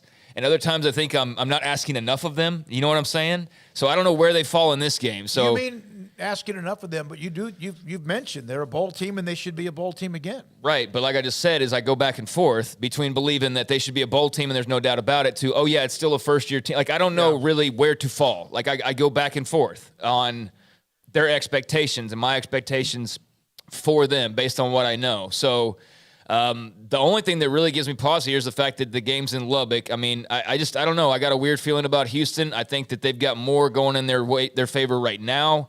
But that's going to be a tough place to play. But, yeah, I flipped to Houston. Kansas at West Virginia. West Virginia coming off the disappointing loss, although incredibly competitive game with Pitt. It's in Morgantown. I went with West Virginia in this game. Kansas looked better, but I'm not going crazy over them beating, a team that they should typically beat, only not in recent years because they've been the laughingstock of all of college football. They're not the laughingstock anymore, but I still like West Virginia better. Paul? Yeah, I'll take the Mountaineers. I take the Mountaineers. Kent State at Oklahoma. Do we have to discuss it? No, Oklahoma's going to roll. All right. Arizona State at Oklahoma State. Herm Edwards and the Sun Devils coming into town to take on Mike Gundy and the Cowboys. I was hoping this would probably be a better matchup than it was eventually, but that it's probably going to turn out to be. I think Oklahoma State rolls them. There's too much going on at Arizona State. The talent is completely lopsided when it comes to Oklahoma State versus Arizona State. I don't think it's even going to be close. I mean, I think there's some things to like about Arizona State. I understand all the extracurricular stuff. I don't know how much that's still really hanging in the air right now. I'm sure it is to some level, but, they were able to get a win out in their first game, and there's, some players to like. But, yeah, it's a little bit of a mess, and even if it wasn't, I'd still take Oklahoma State. They're back to big, high-scoring offense. We're going to see a lot of that in the Big 12 this year and how that conflicts with, all of the strong defense that's been built the last couple of seasons in particular around the league. It's going to make for some really interesting games. But, give me Oklahoma State, and, I think they'll breathe easy at the end. Arizona State, I'll take Oklahoma State. Arizona State has Oklahoma State this week, and then in 2 weeks they play Utah, which will be a couple of you'll find out pretty quickly who they are, if not for sure this weekend anyway. All right, TCU at home against Tarleton State. With all due respect to Tarleton State, I think across the board, TCU. Was it Darius Davis that made a bunch of plays for him? Young, good-looking player for them. They're at home, the TCU. Baylor at Brigham Young. I've said 30-27 Baylor, and I've gone back and forth on this throughout the entire week. That Dave Aranda running into the storm analogy about Buffalo, I just feel like that, again, that doesn't mean they win the game, but I like the way that he's kind of put that mentality in their head, so I'll take them by a field goal. I think Baylor wins this one. I think it'll probably be pretty close. I think I said 27-23 on the website. But, I think it'll be a very, very close game. I think Baylor wins. I haven't really felt any reason to back off of that. I've thought long and hard about the travel and the late-night kickoff and all of that stuff. I think that will certainly play a factor, but I think they've also been preparing for all of those things basically since they beat Ole Miss in the Sugar Bowl. As soon as they turned their jerseys in and got back to work on 2022, that's basically been something he's hammered home. So if they can't go out and beat a quality team on the road at this point, I don't know when they're going to. So I expect them to do that this weekend. And, it'll probably be a close game. But, I'm taking the Bears. I think if it goes well, then you still have a chance to set yourself up for a tremendous record at the end. If you don't, you could be looking at trying to scratch and claw to get yourself to 7-8 wins. And so this is part of it right here on the road against Provo. And then Alabama at Texas, 2 big-time, all-time type wins, bowls, appearances, etc., down in Austin. Texas will do enough early in the game to get Twitter excited about something, and then Alabama will roll them. That's what I think. They have too much depth, especially along the lines where Texas is the weakest. This is a great matchup of brands, but ultimately, Bama's too good.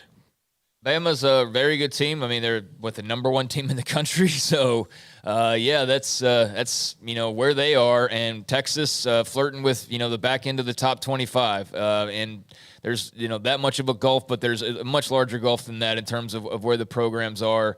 I think this is a great measuring stick game just to kind of get somewhat of a pulse on where Texas is talent-wise and just Sark-wise compared to, a program that's obviously been, under the same vision and has been built strong and has just continued to add to that foundation to become, basically the strongest program in America. That's what Texas wants to be. That's what they act like. And this is why they hired Sark, was to basically, become Alabama one day. So I don't think anybody's expecting a win, but crazy things do happen early in the season. Having said that, I'm still thinking that Alabama rolls when all is said and done. All right. Someone Provo Cougar said 45-10 Bama. Bama will beat UT by more points than they did Cincinnati. And, we see a little bit of that little smoke out there about us and being homers, and that's fine. We had Kalani Sitake on. We try to give you every particular angle that's a prediction. It's a gimme game. BYU is favored, though, in that game in Provo. It's like you can't even pick the team that you cover because then you're automatically a homer. Yeah. But I just want to say this. If we're wrong and we're wrong, then guess what? We'll be here to talk about it. If we're right, then text back and tell us how much homer we were. When we come back, Mickey Spagnola, the NFL starts tonight, Bills and Rams, and the Cowboys open Sunday. Sikkim 365 Radio and 365 Sports. Baylor University is where lights shine bright. So, let there be light. Let there be roommates and teammates, scholarship and championships. Let there be fresh starts and new traditions, fast friendships and lasting impacts. Let there be laughter. Let there be joy. Let there be light. Baylor University, where lights shine bright.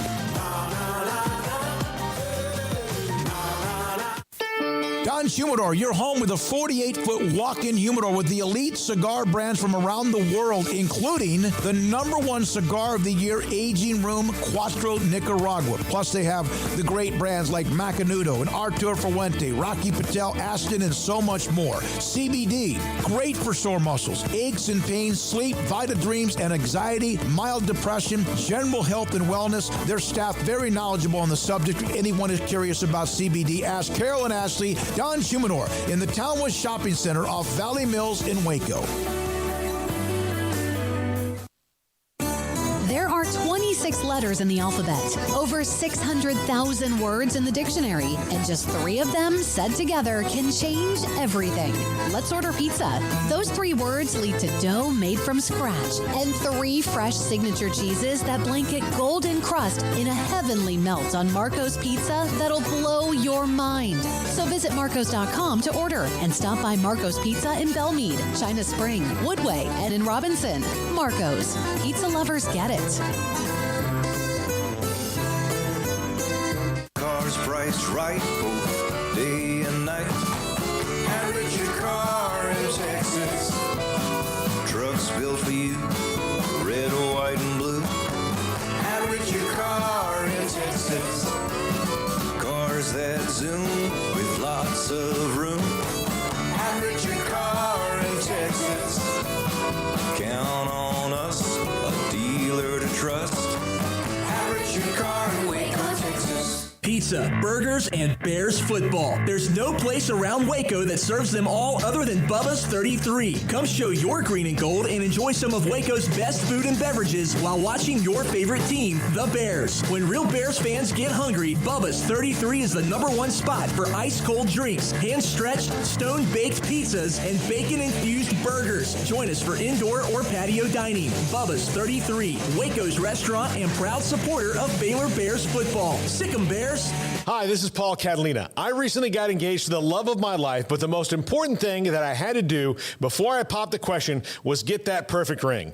And I know nothing about rings. So I went to the wedding ring store, Boozer's Jewelers on Valley Mills Drive. I knew I needed a custom design, and that's exactly what they do. 9 out of 10 of their engagement rings are designed in-house. The entire process took less than a month, and they were great every step of the way. Great options on financing, excellent selection, and talented designers. My fiance and I get nonstop compliments on the ring. I only deserve credit for doing the smartest thing I could, walking into Boozer's and letting them work their magic. Your one-of-a-kind fiance deserves a one-of-a-kind ring, and that's what you get at Boozer's. Boozer's Jewelers, the wedding ring store on Valley Mills Drive. Welcome back to Sikkim 365 Radio. And Prescott on the keeper, walks in, touchdown, Dallas. It's time for our weekly segment with Mickey Spagnola of DallasCowboys.com. Brought to you by the First National Bank of Central Texas, with 5 locations to serve you. All right, Mickey Spagnola, DallasCowboys.com. Thursdays around 4:30 joins us. Cowboys Sunday against Tampa Bay at home.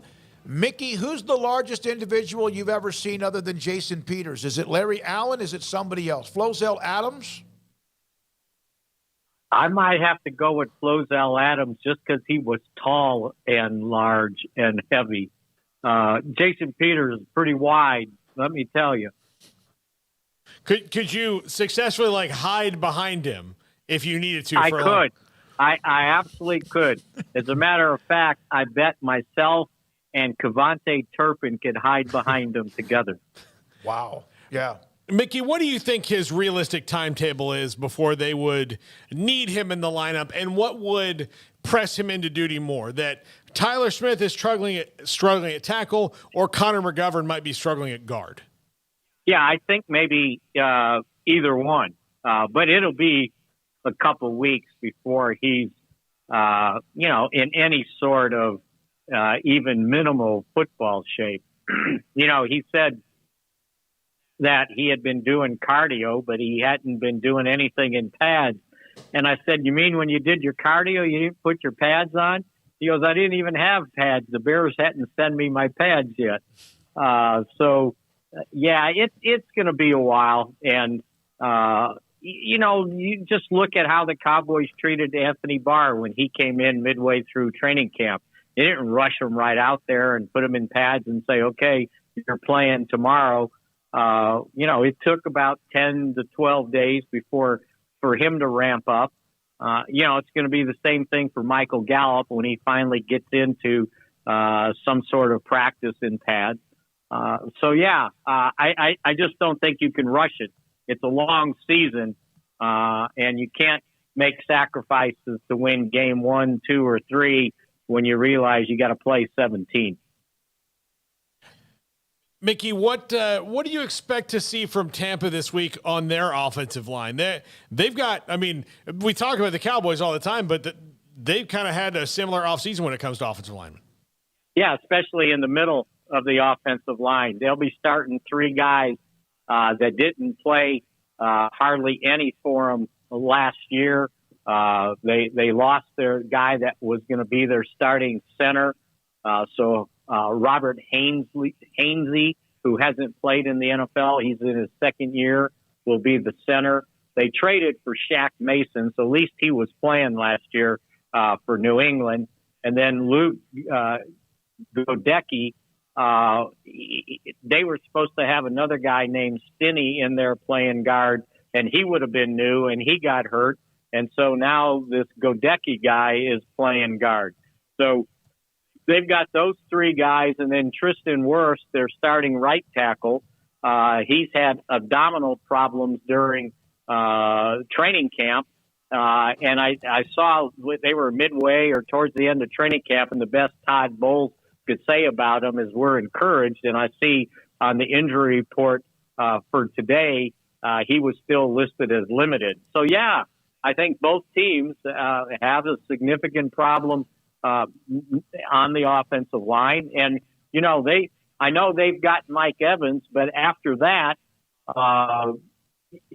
Chris Godwin, their other receiver, is trying to get back from ACL surgery. He had his about a month before Michael Gallup. And, everybody made a big deal that he was in practice on Wednesday, but he was limited, but they weren't in pads. Today they were in pads, and he didn't practice.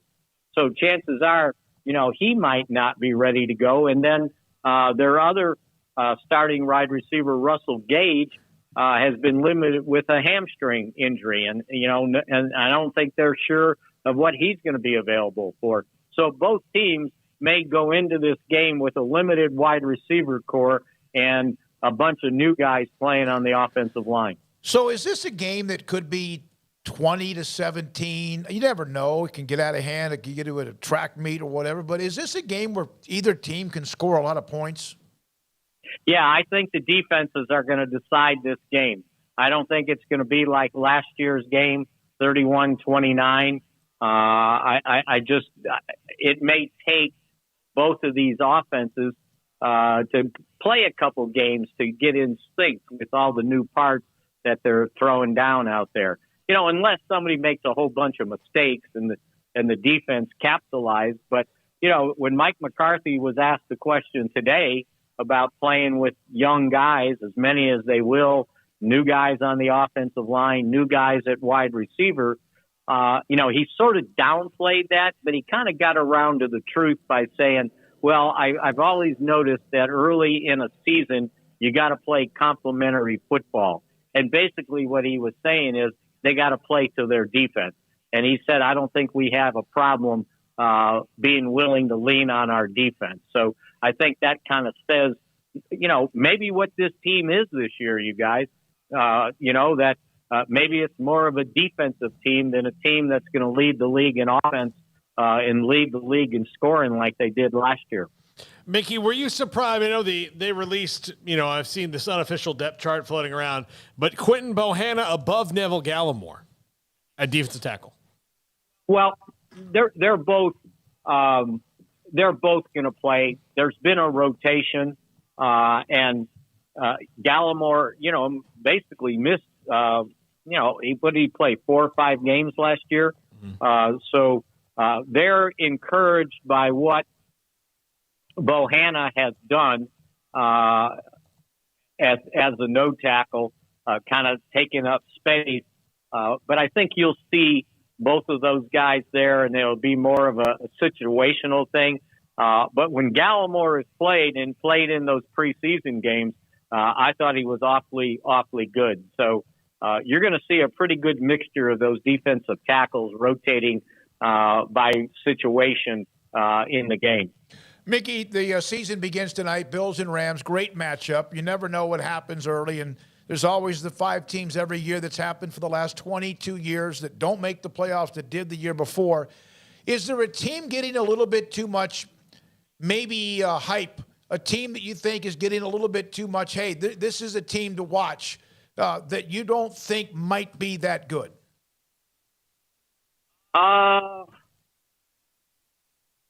I'm trying to remember, I know some people are starting to get on that Miami bandwagon, but I need to see what Tua is all about, right? Is he the real deal? And the same thing with Philadelphia. Everybody's gung-ho on all the parts they added, and you got this and got that, and, improved their offense and added these receiver and that receiver. But is the quarterback good enough to do the deal? And I think the jury's still out on Jalen Hurts. I mean, there's a lot of people basically giving them the NFC East. And it's like, okay, that's fine, but do you believe in Jalen Hurts? Now, maybe he will be what he needs to be, but, he got beat out at Alabama, right? If I remember correctly. And so I think the jury's still out on him. So I would tap the brakes on Philadelphia at this point. Mickey, what makes you more nervous this week? Protecting Dak Prescott, or if this comes down to a field goal and Brett Maher? You know what? Silly me, but I think Maher's been pretty good since he got here. He went 16 of 18 for the Saints last year. I think he only missed 1 extra point, maybe 2. But you know what? That scared me going into last year's game against Tampa Bay when Zerline didn't do any kicking in any of the preseason games. And then he misses an extra point and misses a 31-yard chippy field goal and barely made the one from the 2-yard line. So, yeah, that made me nervous. I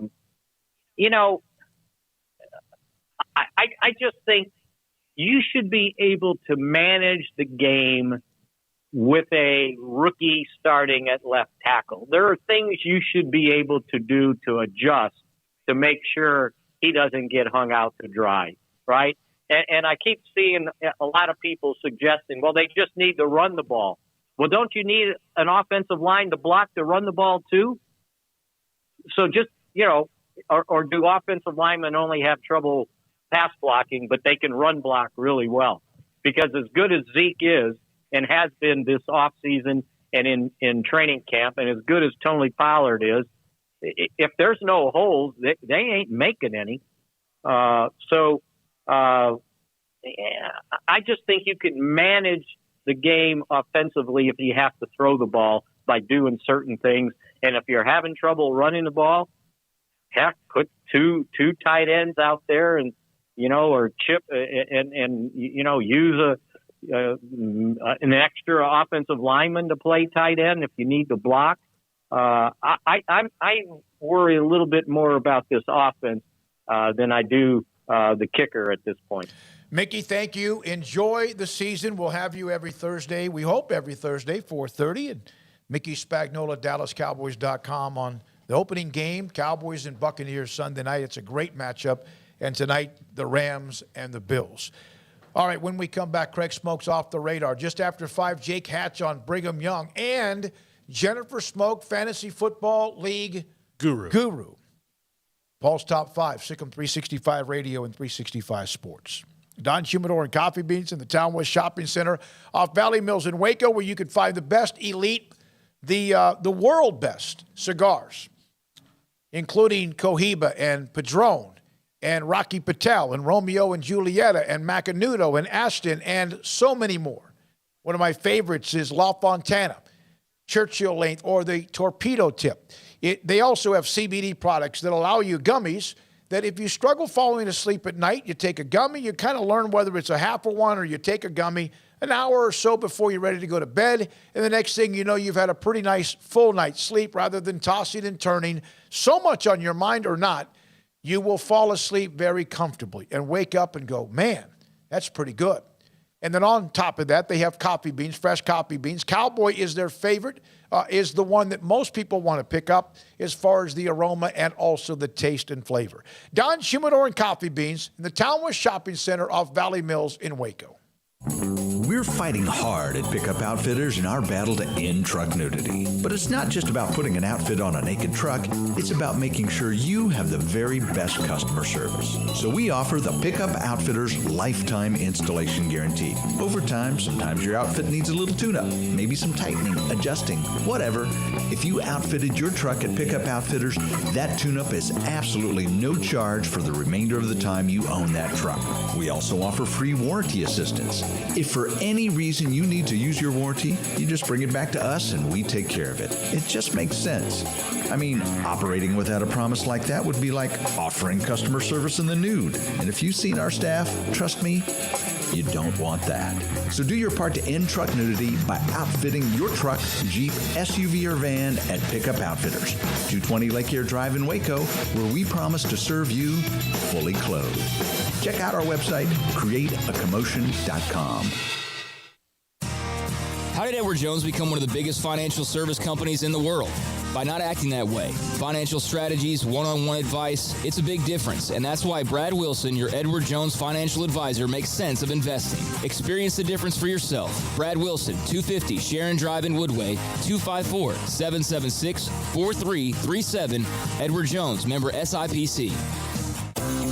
At Ideal MRI, we feel blessed to be a part of the Waco community. We're a small family business right here in Central Texas, and our goal is to bring down the cost of healthcare while maintaining high quality. At times like this, the cost of healthcare has never been more important, and unfortunately, significant illnesses and injuries still occur. That's why Ideal MRI is open and here to serve you through the difficult time.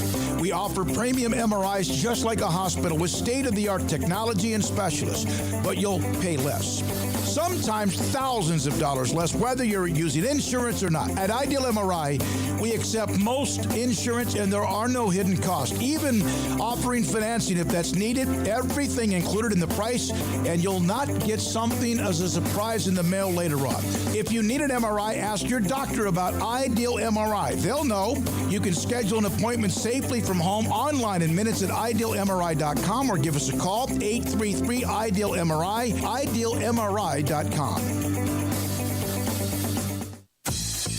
Baylor Scott and White, Southwest Sports Medicine and Orthopedics, the team physicians for Baylor Athletics, diagnosing and treating all sports-related injuries, including concussions. These specialists also provide orthopedic services for athletes and non-athletes alike, whether it's knee or shoulder pain, hand or wrist injury, orthopedic spine care, and even an arthritis and total joint clinic. Trust the doctors Baylor Athletics trusts. Baylor Scott and White, Southwest Sports Medicine and Orthopedics wants to get you back in the game.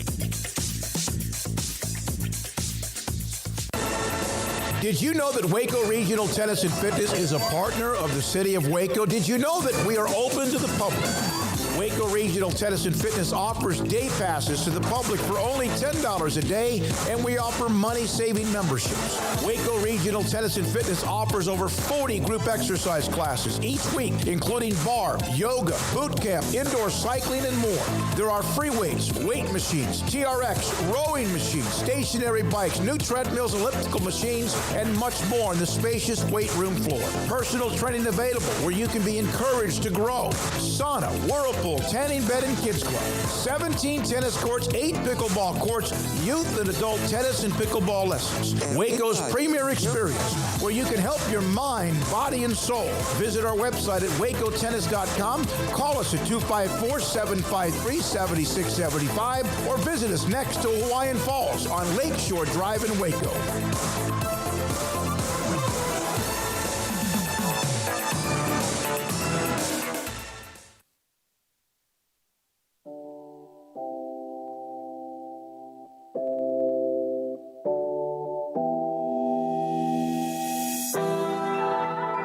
Welcome back to Sikkim 365 Radio.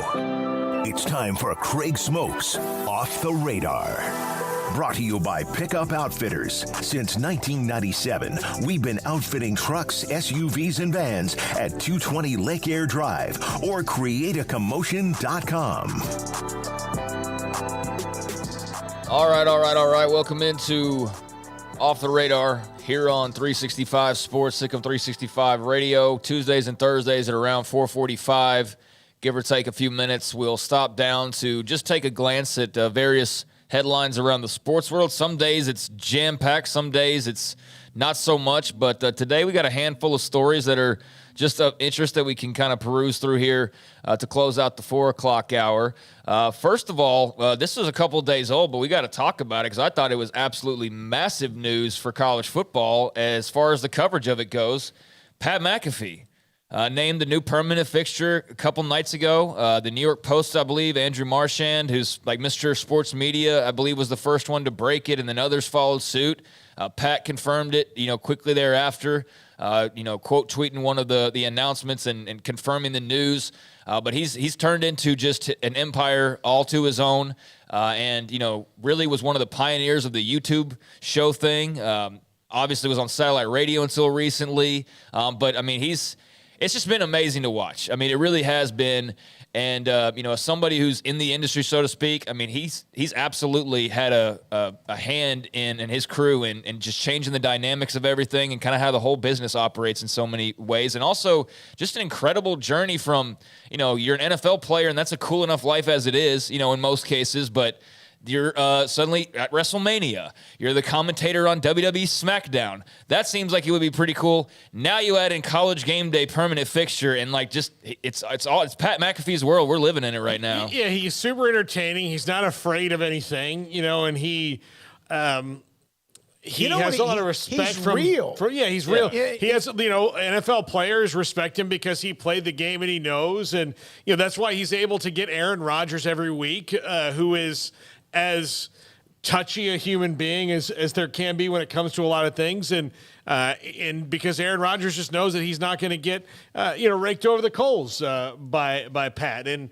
everybody likes it. He's fun. And he's irreverent, but he's not disrespectful. I mean, he's just fun dude. He's good at what he does. Yeah, whatever it is that he's doing, he's good at it. Whether that be football, wrestling, commentating, or hosting a radio show, I think he does a great job. And I think he's one of those guys that you can definitely see in this industry, like any other, there's jealousy and bitterness and all that. But I think, like, if you were to, like, have a straw vote, like, he'd be probably the most popular dude amongst even the media. Yeah, I mean, just because of how he, carries himself. Remember when he was in Waco game day and he jumped in the That was part of one of the announcements I saw was that particular video. And if you look back, like, yeah, there's a Baylor tie to his game day tenure now. Is that was like his big moment on game day when he was really starting to rise in a hurry.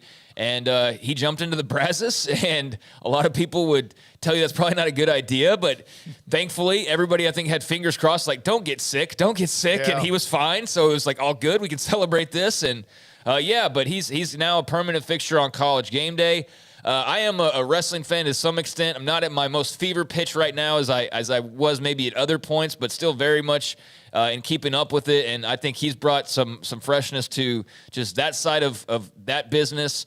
But he is apparently going to be taking it like a slight step away just because the schedules, to do a Friday night SmackDown in whatever city they're in and then have to be at College game day in the morning with whatever city they're in. I believe he's going to take a step away, but by no means severing his relationship with WWE as both a performer and announcer. And he's going to keep doing apparently all the same things that he's been doing. But I think this is a result of them kind of over at ESPN looking at Big Noon Fox Kickoff and saying, like, we're good. We're the standard, but there is now some competition that's legit. When you're talking about the Big Noon Kickoff and the way that's been able to build up an audience. And let's face it, Lee Corso's seen better days. They kind of need a shakeup before it gets too far down the line to where they get eclipsed by Big Noon Kickoff, for example. So I think he brings some fresh blood. I think he brings some energy, and I think it's going to be great to see, and we'll see starting this weekend in Austin. Well, just compare, like, it's a home run move just based on Big Noon Kickoff added back Urban Meyer. So what's the response from ESPN? Oh, how about they added back somebody that most people don't like? Let's add somebody that almost everybody likes unequivocally. So let's do that. Yeah, great move, Disney. Awesome. That's very smart. By the way, quick message from the three of us to Sirius XM Satellite Radio. I see that you have a hole in your schedule. Yeah, there you go. No, absolutely. Yeah, no, he's doing his thing, man, and I respect it. And that was from a couple nights ago, but obviously it's very much a part of college football. So worth talking about a little bit. I think it's a brilliant move. I do, and I think he's going to be great. And I just wonder, like, how they continue to morph that cast. Like, if it stays kind of how it is until Corso's, done, and if they just kind of remain that way. But yeah, he's going to be a huge, huge fixture. So look forward to watching that a little bit in Austin. How about this, Garrett? Do you have the tweet? What a world, folks! What a world. Fanatics unveiling their first group of college football jerseys with players' names on the back. This might seem like not that big a deal to perhaps a younger fan. If you only knew the war, the battles, the fight that took place for this day to see daylight, for this day to occur. Yes, you can go buy a Bryce Young Alabama jersey and not have to have it customized for you to be able to have it. Go get your Anthony Richardson jersey, which I'm sure they've sold like hundreds of in Gainesville over the last week. But there is Fanatics, which basically runs every merchandise license in all of pro sports nowadays. And there are no longer your custom jerseys. Those are just player college football jerseys. If you just said young Paul Catalina 20 years ago, you can go buy, whoever your favorite player was in the pro shop. P-Dub jersey? Yeah, Peter Warrick jersey. Hell yeah. I was in school with Peter Warrick. They would have sold. Peter Warrick. I was just 20 years ago. I was in school. And I might have bought a Peter Warrick jersey. Well, yeah, but I wasn't in school with Charlie Ward. Charlie was before my time. So, and look, I love Charlie Ward, but like if they had sold a Charlie Ward jersey, I would have been legally able to buy it because he would have been out of the time when I was at FSU. But yeah, if I was, and back then I wore jerseys because I was younger, so I don't anymore because it's not a good look for me, and I think I'm too old for it. But I would have bought a Peter Warrick jersey. I would have bought. My friends would say Jeff Chaney, who was a backup running back on the team, who I always thought was better than Travis Minor. But Snoop Menace was a friend of mine when we were in school. I would have worn his jersey, So they're just different things, I love this, and Chris Webber deserves a lot of credit for this fight before Ed O'Bannon. Chris Webber, when he was at Michigan, got really mad because he's walking by a store one day and there's a bunch of number 2 Michigan jerseys. Number 2, right? Yeah, number 2, Chris Webber. Oh, he was at Michigan? 4. He was 4, yeah. Number 4 Michigan jerseys in the window. And he's like, wait a minute, that's me. Like, I'm not getting any money off of that. Yep. And And there was no argument. You just weren't. No, you just didn't have your name on a jersey is the rule. All right, so let me ask you a question. Which former player, and we can put this in the chat room. I have a Tommy Frazier 15. I bought it at a Nebraska, I guess, a merchandise store. Got it for Christmas probably from family. Which former player would you do this? Not wear it, but would you do this with? Probably Tommy Frazier would have been one of them, and probably Adrian Peterson. Yeah. And that's I mean, those were my favorites. So yeah, I'd say those guys if I were to do it. But it's not even so much about like, you know, what I would want to wear or what I would even think about buying. It's just the fact that they're allowed to do it now. Like they're allowed to make some money off their own freaking jerseys. Like the fact that that wasn't the case for as long as it was is just incredible. And yeah, as a fan, you also benefit. As a fan, you'll see their names in the video games now. And we can stop pretending that's not, you know, Danny Werfel, the quarterback for Florida, and it's number whoever instead. How ridiculous that seems all in hindsight. It's a new era, but you can't, you know, for all the things that people may want to push back against in this new era of college football, you can't push it back against the fact that this is right and long overdue. And it's just awesome for the players. I don't know how much of a cut they're all going to get, but it's better than what they were getting, and it's their names that they're taking advantage of, like they should be able to. So pretty cool. Well, people are throwing out names. I want to go over them. Go ahead. Wouldn't you sell, like, the thing that never made sense to me is, wouldn't you sell more, especially in a short period of time, if you did put their names on it, give the player some money, especially when a guy is popular. For example, a lot of people got number 2 jerseys in College Station back with Johnny Manziel, and it was. I got one. I'm not even an A&M fan. Yeah. I mean, it was a gift, but yeah. Yeah, I was at a game watching Johnny Manziel play, looking around, and it was the first time in my life going to many A&M games that there were more number 2s than number 12s. Yeah. And you can't tell me that not only that Wynn, you take that back to Dat Wynn, not everybody bought a number 9. Everybody loves that guy. Bro, how many 10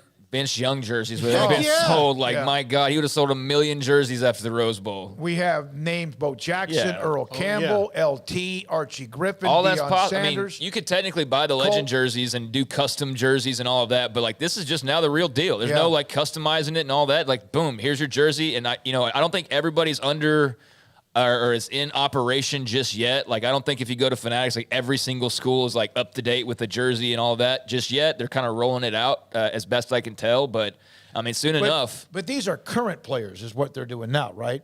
That's the whole point. Yeah, that's what I'm saying. We're talking about former players, but if they were current you players. Could buy former player jerseys with no problem. Yeah. They would sell them. They'd say, hey, it's Tommy Frazier. But when Tommy Frazier was in Nebraska, you couldn't.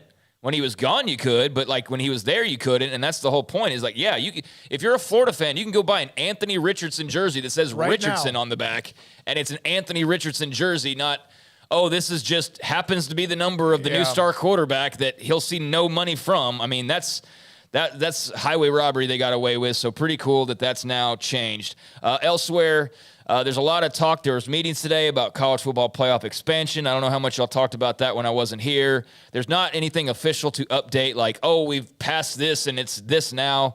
But there were some interesting comments. Some of the G5s no longer want to be referred to as G5s, apparently. Yeah. It's insulting, even though the best way I can read it is that they were the people that came up with the G5 term, and now they don't like it because I guess it makes them feel inferior. So there's been a little bit of pushback against the G5 term. So I don't know, maybe mid-majors will be a better term that they will be fine with. But Mike Oresco and another commissioner whose name I'm forgetting now, they kind of like, those days are over with. Judy McLeod of the Conference USA. So there was that little thing. But also there was Kevin Warren, and he talked in particular, one little quote about Pac-12 Commissioner George Kliavkoff, who you might think, like, how cool are they after the events of the last year where, I mean, you basically played him like a yo-yo or like a video game. George Kliavkoff gets you into the alliance. Everybody's safe. ACC, Big Ten, Pac-12, we're all going to be together. Scheduling alliance, all this jazz. It completely fizzled out. Nothing ever really came from it. No big crossovers, no nothing. All that really came from it was the Big Ten set the table perfectly for themselves to enter expansion, a new TV contract, and now an expanded playoff where we basically come full circle. But Kevin Warren on George Kliavkoff, we hugged it out in California at the Rose Bowl meetings. He's a good man, and I've got great respect for him. George Kliavkoff, I hugged that guy. Yeah. So that was Kevin Warren on George Kliavkoff. So they've smooth things over apparently. But yeah, just interesting to see everybody, a little pep in the step, as you might imagine, with college football officials. They're really feeling themselves right now. Although I do get the feeling this might be kind of like a Jay Leno, David Letterman thing where all the time Jay Leno would be, yeah, I'm fine. So me and Dave, we're great. We're great. We're fine together. And David Letterman would be like, yeah. I think there's probably you almost have to just smile your way through the bro hug if you're George Kliavkoff. But yeah, it was just interesting to see Kevin Warren say that. I think everybody, basically the big theme coming out of that is they all realize, whether intentionally or not, that they wasted basically a year and change in not doing this earlier. And, the timing of it all is still very suspect, but things seem to be smoothing over and we're heading our way towards college football playoff expansion. But I found that one quote pretty unique, and then the G5 thing as well. And then finally, we mentioned a couple of times, but got the NFL kicking off tonight, the Super Bowl champion LA Rams.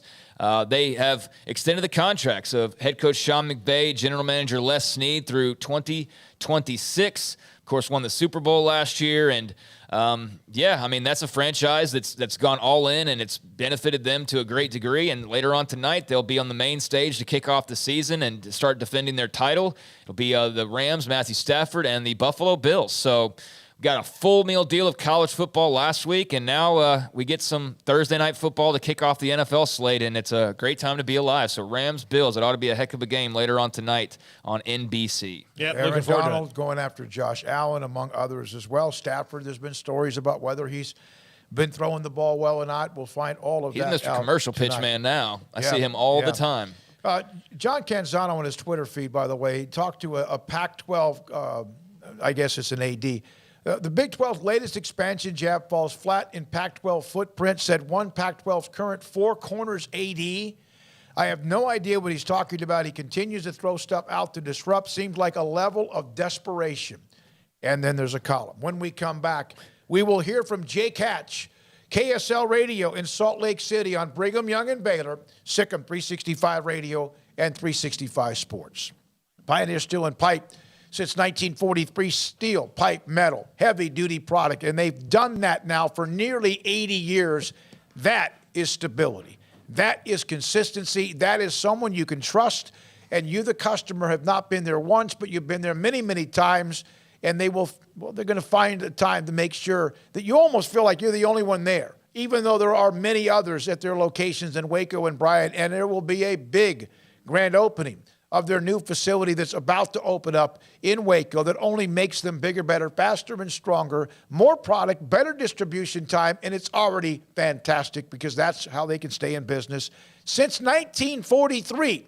PioneerBoys.com. If you're out looking for a great selection of new cars and trucks, then shop Allen Samuels in Waco, because we have some of the best deals in Central Texas that will put you in a new vehicle and driving away with confidence. During the Labor Day sales event, you can take your pick, a new 2022 Dodge Charger or Dodge Challenger, and receive 0% for 72 months and no payments for 90 days. If you're a first responder, you get an extra $500 off your purchase. High-quality vehicles from a dealership with a hometown feel. Allen Samuels in Waco.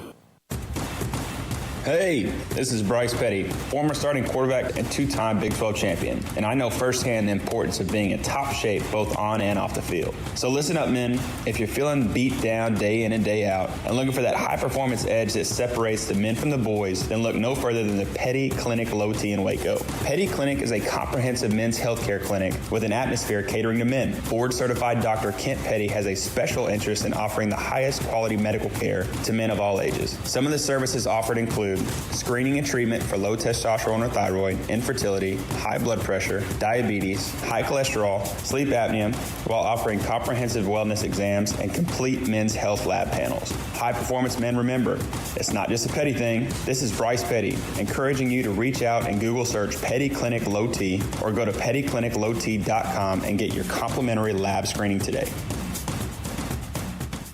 Do you or your kids get nervous about going to the dentist? Stonewood Dental, Dr. Steve Childress, he can help. I've spent a career taking care of patients who as children had bad experiences, and now they're adults that hate going to the dentist. If I get a kid at 3 years old and they come every 6 months and it's a happy experience, it's normal for them. Now they have an accident at 6 or 7 or 8 at school. Now they have a broken tooth or a trauma, and they have to come here They're used to lights, they're used to water in their mouth, they're used to experience, they already trust us. It's amazing what we can do with that kid without it being a negative thing. But if I see a 6 or 7 or 8 year old that's never been to the dentist, and now they have a trauma or an unfortunate unexpected toothache, it's harder to do that for that kid and it not be somewhat of a negative experience. So bottom line is I try to teach kids and adults and teenagers and everybody the way I'd want my family treated, which is where it's a necessary part of life. You just take care of it. It doesn't have to be that big a deal. Learn more, stonewood-dental.com. Parenting is full of surprises. You never know what to expect. So after our son was born, I called my Texas Farm Bureau insurance agent to set up a life insurance policy in case something happened to me. Sawyer is now 2. And we'll soon have a sister. There's no one else I would trust with protecting my family. Stop by and see our agents at one of our 3 McLennan County locations. Coverage and discounts are subject to qualifications and policy terms and may vary by situation. Let Camille Johnson Realtors guide you seamlessly through the process of buying your dream home or selling your current one. Commercial, farm and ranch, or residential, Camille Johnson Realtors can smoothly and successfully lead you through any transaction. With a team of 28 experienced agents who are excited about serving you, Camille Johnson Realtors services the entire greater Waco area. If you're in the market to buy or sell, contact Camille Johnson Realtors, 104 Midway Center in Woodway, or find them online at www.camillejohnson.com. Camille Johnson Realtors, elegant, charming, warm. Welcome home. Stepping into a new pair of boots is great, but stepping into the boots of a U.S. Army officer can also add confidence and leadership skills to your son or daughter's career path. There are more than 150 occupational specialties to help them find the best fit for their future. See all the things your son or daughter can achieve in our boots at GoArmy.com.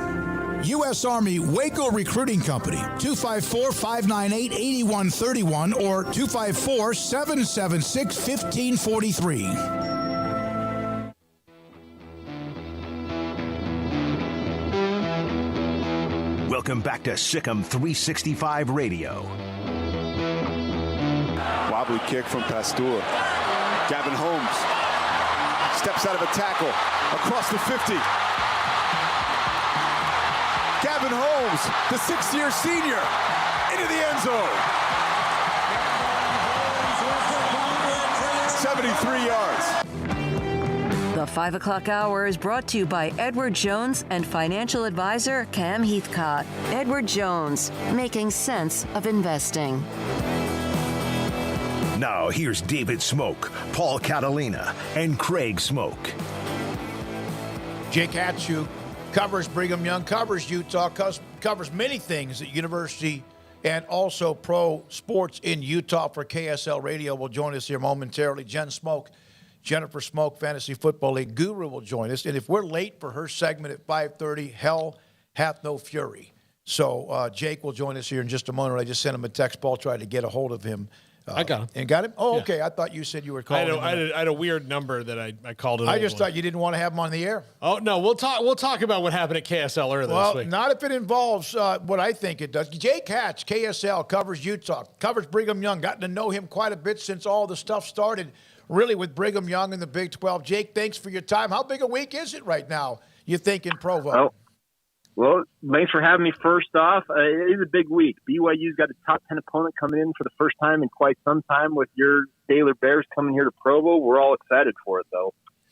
Jake, Puka Nacua, Gunnar Romney, are they going to play? Mm-hmm. I have my suspicions that one of the two will play. Which one of the two, I wouldn't be able to tell you. Aaron Roderick yesterday said that even if I knew, I wouldn't tell you. It'd be a game-time decision. So I think all of us are going to find out around 8 o'clock Mountain Time, 9 o'clock Central Time on Saturday night. Jake, that was a pretty standard fare. I think what probably most people expected was South Florida. That's a program that's just hurting in a major way right now. What did you gather? What did you glean from that blowout win last weekend? I think the biggest thing was how efficient BYU was on offense. From the very first play, most of the Baylor fans out there probably saw it. Puka Nacua goes to the house 75 yards on literally the first play from scrimmage. I thought it was a very veteran performance from BYU. They came out, they went to Florida, endured a 2.5-hour weather delay. You never quite know how a team's going to react to that, but it seemingly didn't faze BYU at all. They came out from the jump and just absolutely dominated. And for a first game, that's about what you was. It's not about what you want. It's what you wanted to see from a program like this that's really banking on this year being another payoff season. Jake, it's still, it's to me, ironic that they started playing last year. That's the year that they end up, everyone finds out they'll be a part of the Big 12. They'll be a part of the Big 12 in less than a year. The fact they're going to play a couple of different times. How is there still a lot of excitement and energy from the announcement they'll be joining the Big 12? Oh, absolutely. BYU fans are more than ready. In a lot of ways, they actually wish that BYU could have joined the Big 12 this year and competed, because this team that they have this year, led by Jaron Hall and some of the veterans they have on this squad, a lot of BYU fans are hoping to see this squad be able to compete in the Big 12. But yeah, the energy, the excitement, the overall just good feelings towards being a member of the Big 12, that has not dissipated one bit. Do you think this will be the favorite rival of the BYU fans once this thing gets started?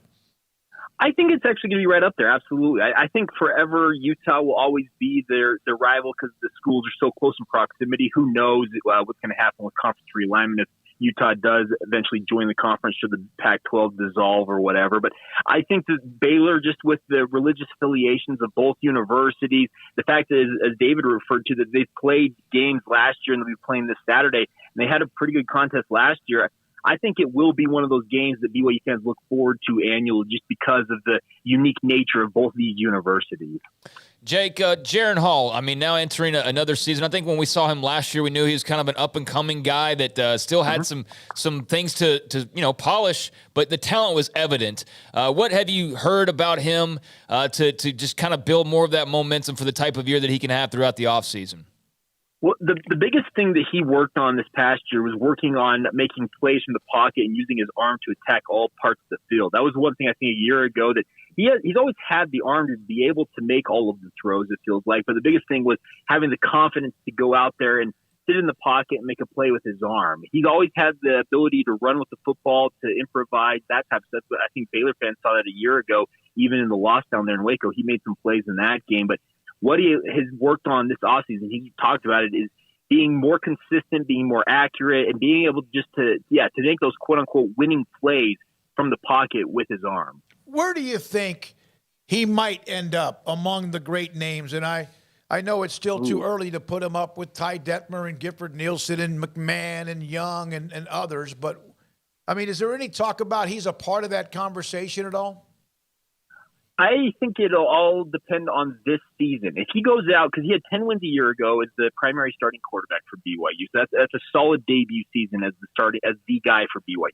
I think if he were to go out and have another 10 or 11 win season, especially looking at the difficulty of this schedule, with we saw 4 preseason top 20 teams, Baylor among those that BYU is going to face this year. If he leads the Cougars to a 10 or 11 win season this year, I think he absolutely probably is in that conversation to be in that top 10 of all time quarterback conversation in Provo.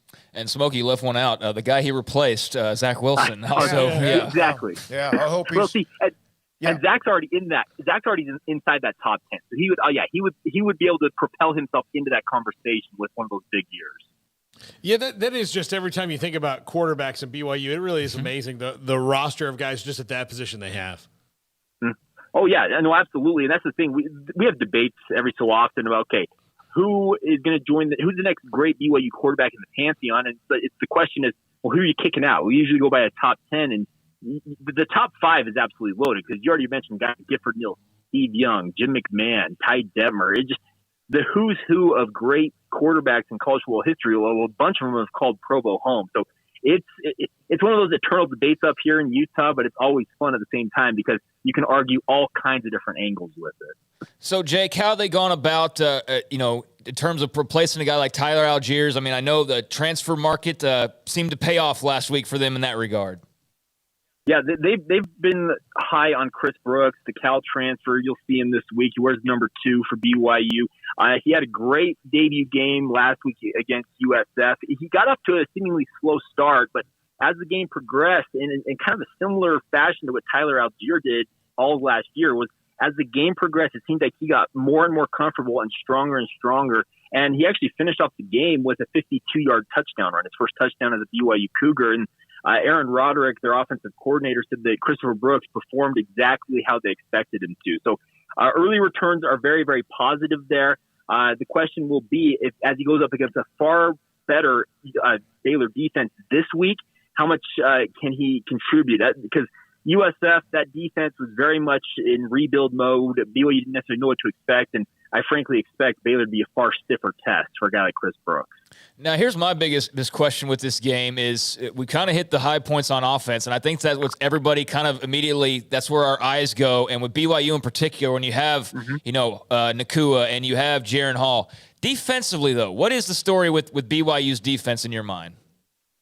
Well, I think last year against Baylor, they got absolutely dominated up front, the front seven. They have talked a lot about how being thrashed like they were down there in Waco, it's kind of a wake-up call to a lot of their guys. The coaching staff really got on their defensive line to bulk up. One of the guys, I can give you an example, his name's Josh Larson. He's probably the second string this week against Baylor, but he told me that last year when he was thrown in there against Baylor, he was 260 pounds, and he said that he felt embarrassed by his performance in that, but he has gained 50 pounds in the offseason, guys. And I talked to him during training camp, and I can tell you this much. It was not 50 pounds of eating pizza every day. He hit the weight room hard, and to a man across that defensive line, all of them are back that played against Baylor from last year, and all of them are significantly bigger and stronger than they were a year ago. Will that pay off with a better performance? Who knows? Yeah, I was going to ask if that has to be – one, they've played each other. There's a lot of guys that were a part of that, and they have to be kind of a little bit frustrated with how that went because it was a competitive game. It was more than competitive, but it also was entertaining. But, yeah, it just seemed like Baylor it was just never fully – it was never really in doubt. Yeah. Like, it was close there, but it was never really in doubt. That's kind of how I would describe it. Exactly. BYU, trust me, there's a big payback factor or revenge factor that's going into this matchup as Baylor comes here. BYU, they knew that they were beaten from the jump last year in Waco, and they want to make it far more competitive, if not outright win this weekend. Jake, Paul's got something he wants to go over with you. I don't know why. I gotta say, Jake, I don't know if Smokey alerted you to this, but earlier this week I got this text. And I didn't realize what it was. It's from Dallin, who works at KSL. I got a text from Dallin. Okay. Yeah, I know you did. So it says, "Hi, David," which I did not realize. This is Dallin. I'm the producer of Cougar Sports Saturday with Mitch Harper and Matt Beamonte. And he goes on to ask if I would have 7 to 8 minutes to be on the show at 3 p.m. Central on Saturday. Not sure if I'm coming it down. So I said 3 p.m. Central, no problem. And then I quick look back at the text and it says, "Hi, David." I was like, oh, well, this is actually Paul. Do you want Smokey instead? Now, I have done this before, trying to get guests, like where you look at a number and it's the wrong guy from the same area. Sure. And I'm like, oh, no. Yeah, that's fine. Why don't you come on? I would never say this. But here's what Dallin says. And I'm assuming he's a young guy, new in the business. So I want to have this on YouTube forever so he can learn. Sharp guy. So he says, "Paul, I apologize." And then I thought it should end there. If Smokey is available, we'd love to have him. Oh. Do you have his number so I can reach out to them directly? It gets better. If he can't join us, we'd love to have you on. I'm emotionally scarred beyond recognition. I'll work through it in therapy week by week. But, it's the, hey, listen, I will ask you the problem if the hotter girl tells me no kind of feeling I've got going on here. So we need to let Dallin know that, look, my God. If it was like, oh, it's Paul, no, great, 3 o'clock. That's the rule. Oh, no. Okay, so Paul, I know Dallin personally. He works on a sister show of mine up here in Salt Lake. I can promise you this. He is going to hear about this. I apologize on behalf of Dallin, but that's absolutely hilarious. Oh, it's hilarious. I know he's a young producer. Everybody makes the mistake. I just thought it was hilarious, and then we were having What do you mean makes a mistake? Everybody. It sounds like a guy that knew what he wanted to be. Yeah. This is how I respond. He said, "First of all, we'd love to have you on." I said, "I thank you for contacting me. Absolutely sounds good from him." He gave me the date and all that, and no worries, I'll be calling. He seems like a very good young man. Yeah. And so I'll be on with KSL. All right.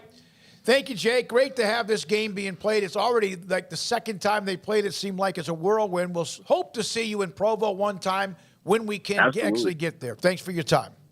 No, thanks for having me, boys. And by the way, congrats on your new deal. Thank you. Thank you very much, buddy. You've been along the ride with us, too, and you've been one of our go-tos. Jake Hatch, KSL in Salt Lake City. When we come back, Jennifer Smoak, Fantasy Football League guru, joins us on Sikkim 365 Radio and 365 Sports. I remember getting this text from David Carter on Pickup Outfitters. He does not live in Central Texas. He lives down in the Houston area. He goes, Smokey, I called Pickup Outfitters for advice on what to do with the bed of my 1972 Chevrolet pickup. My truck is all original. I'm talking through with the fella. They called me. He advised me not to do a spray-in liner. Actually, turned down the work. Provided great advice for me. Of course, I told him I was still going to drive up from the Woodlands to have him do the work to support a great Sikkim 365 sponsor, and we appreciate David Carter for doing that. So even Pickup Outfitters with business in front of them still did not think that was the right thing for a customer to do because of the fact, again, it's an original 1972 Chevrolet pickup. But he loved their customer service. He loved their business. He loves the fact they're a part of Sikkim 365. And David got his pickup truck fixed with the spray-in liner. Spray-in, lay-in liners, bed covers, grill guards, and bumpers. Pickup Outfitters, 220 Lake Care Drive in Waco. With so many companies and policies out there, it gets so confusing shopping for insurance, and I never know if I'm getting the policy that's right for me. Luckily, I met the team at the Niche Group Insurance Agency. With the Niche Group, you can go to one company and get access to coverage options from many insurance carriers, and you get to speak to a real person about your specific coverage needs. With the Niche Group, I know I'm getting the right coverage at the right price. If you need insurance, talk to the experts at the Niche Group at 1-800-258-8302. TFNB Your Bank for Life is the official local bank of Baylor Athletics. Find out why more Central Texas are making TFNB their bank for life. Sign up for our Edge checking and savings accounts to earn interest or cash back. With 5 convenient locations and an award-winning mobile app, banking has never been easier. TFNB Your Bank for Life. Member FDIC. Hi, I'm Mark Stewart with Bird Colgin Ford. It's that time of year. It's football season, and BK Ford is a proud supporter of the best high school football teams in Texas, right here in Central Texas. BK Ford is proud to sell the #1 truck in Texas, the F-Series truck, led by our leading rusher, the F-150, 45 years in a row. Lock in your best price and rate today by custom ordering your new F-150 at BK Ford. Simple, easy, trusted. Experience better at Bird Colgin Ford.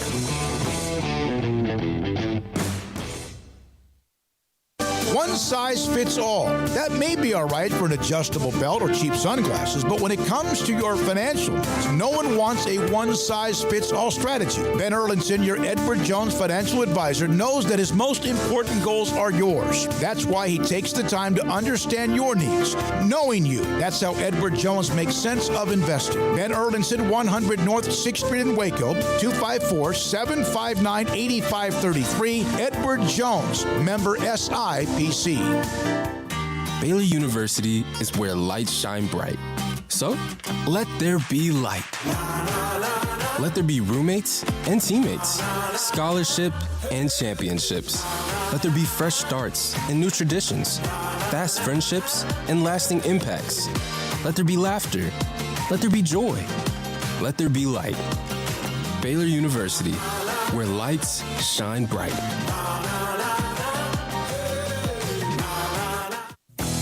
Three Nations Brewing Company has 16 different beers on draft with a new beer every Friday. It also offers 2 air-conditioned tap rooms, a large indoor beer hall, a second-floor mezzanine offering a great overview of the brewing company and equipment and patio where you can relax under the shade. Plus, you can now experience the new Three Nations Beer Garden Grill on our shaded patio. Grab a cold beer and enjoy a bite from our freshly prepared and delicious menu. Street tacos, quesadillas, freshly cooked burgers and dogs, and veggie burgers too. Nachos and so much more, all prepared and cooked on site. So come visit the award-winning Three Nations Brewing Company on East Vandergrift off I-35 in Carrollton. pizza, burgers, and Bears football. There's no place around Waco that serves them all other than Bubba's 33. Come show your green and gold and enjoy some of Waco's best food and beverages while watching your favorite team, the Bears. When real Bears fans get hungry, Bubba's 33 is the #1 spot for ice-cold drinks, hand-stretched, stone-baked pizzas, and bacon-infused burgers. Join us for indoor or patio dining. Bubba's 33, Waco's restaurant and proud supporter of Baylor Bears football. Sick 'em, Bears! Welcome back to Sikkim 365 Radio. It's time for fantasy guru Jennifer Smoak, brought to you by Riverbend Liquor and Wine, a hidden gem on Lakeshore Drive. By the way, a text from the 713, listening from the Arches National Park in Utah, flaunting my green and gold. There are a lot of folks here that want us to beat Brigham Young, and thank you to the 713. We appreciate that. Now, this is a segment we'll go for several weeks until her team runs out of gas. Jennifer Smoak, Fantasy Football League Guru, joins us now. Her draft was last night. Well, first, Garrett, do you have the text message from Jennifer to me earlier today? This is from her from earlier today, and you can see my battery power's like bad. Do my fans know that I am returning today? They are, and my response, they are thrilled. So that, just want to make sure, she wanted to make sure we were promoting the fact that she's back on 365 Sports. Now, I just hope to God your team's worth a damn, because the last few, it's been bad. All right, the draft last night. Do you feel good about what you have with your football team? Yes, I am. First of all, hi guys. I've missed you. I'm happy to be back on here. Yes, out of all of the drafts that I've done, I would say that I am definitely the most excited about this team. And I had my eye on several players before going into this draft. I did those mock drafts on ESPN and, really tried to get familiar with the guys, get familiar with who I wanted, kind of where people were falling in the picks. And I ended up with some great players. And I would say that, knock on wood, I think this is one of my favorite teams so far. Well, you only have 8 teams in the league, so that made things a little bit easier on the draft. But let's go ahead and look at your right. starting lineup here, Jen, which anybody would kill for. Josh Allen, Derrick Henry, James Conner, Dabo Samuel, A.J. Brown, T.J. Hawkinson, Antonio Gibson's the flex, and I have a feeling you might wind up moving on from him after week 1 or 2. The 49ers defense and Matt Prater at kicker. This is a really good team. This is a really good team, yes. Jen. Love it. Now, Antonio had just moved in last night after the draft because I kind of like, my projections to be high. I like looking at that.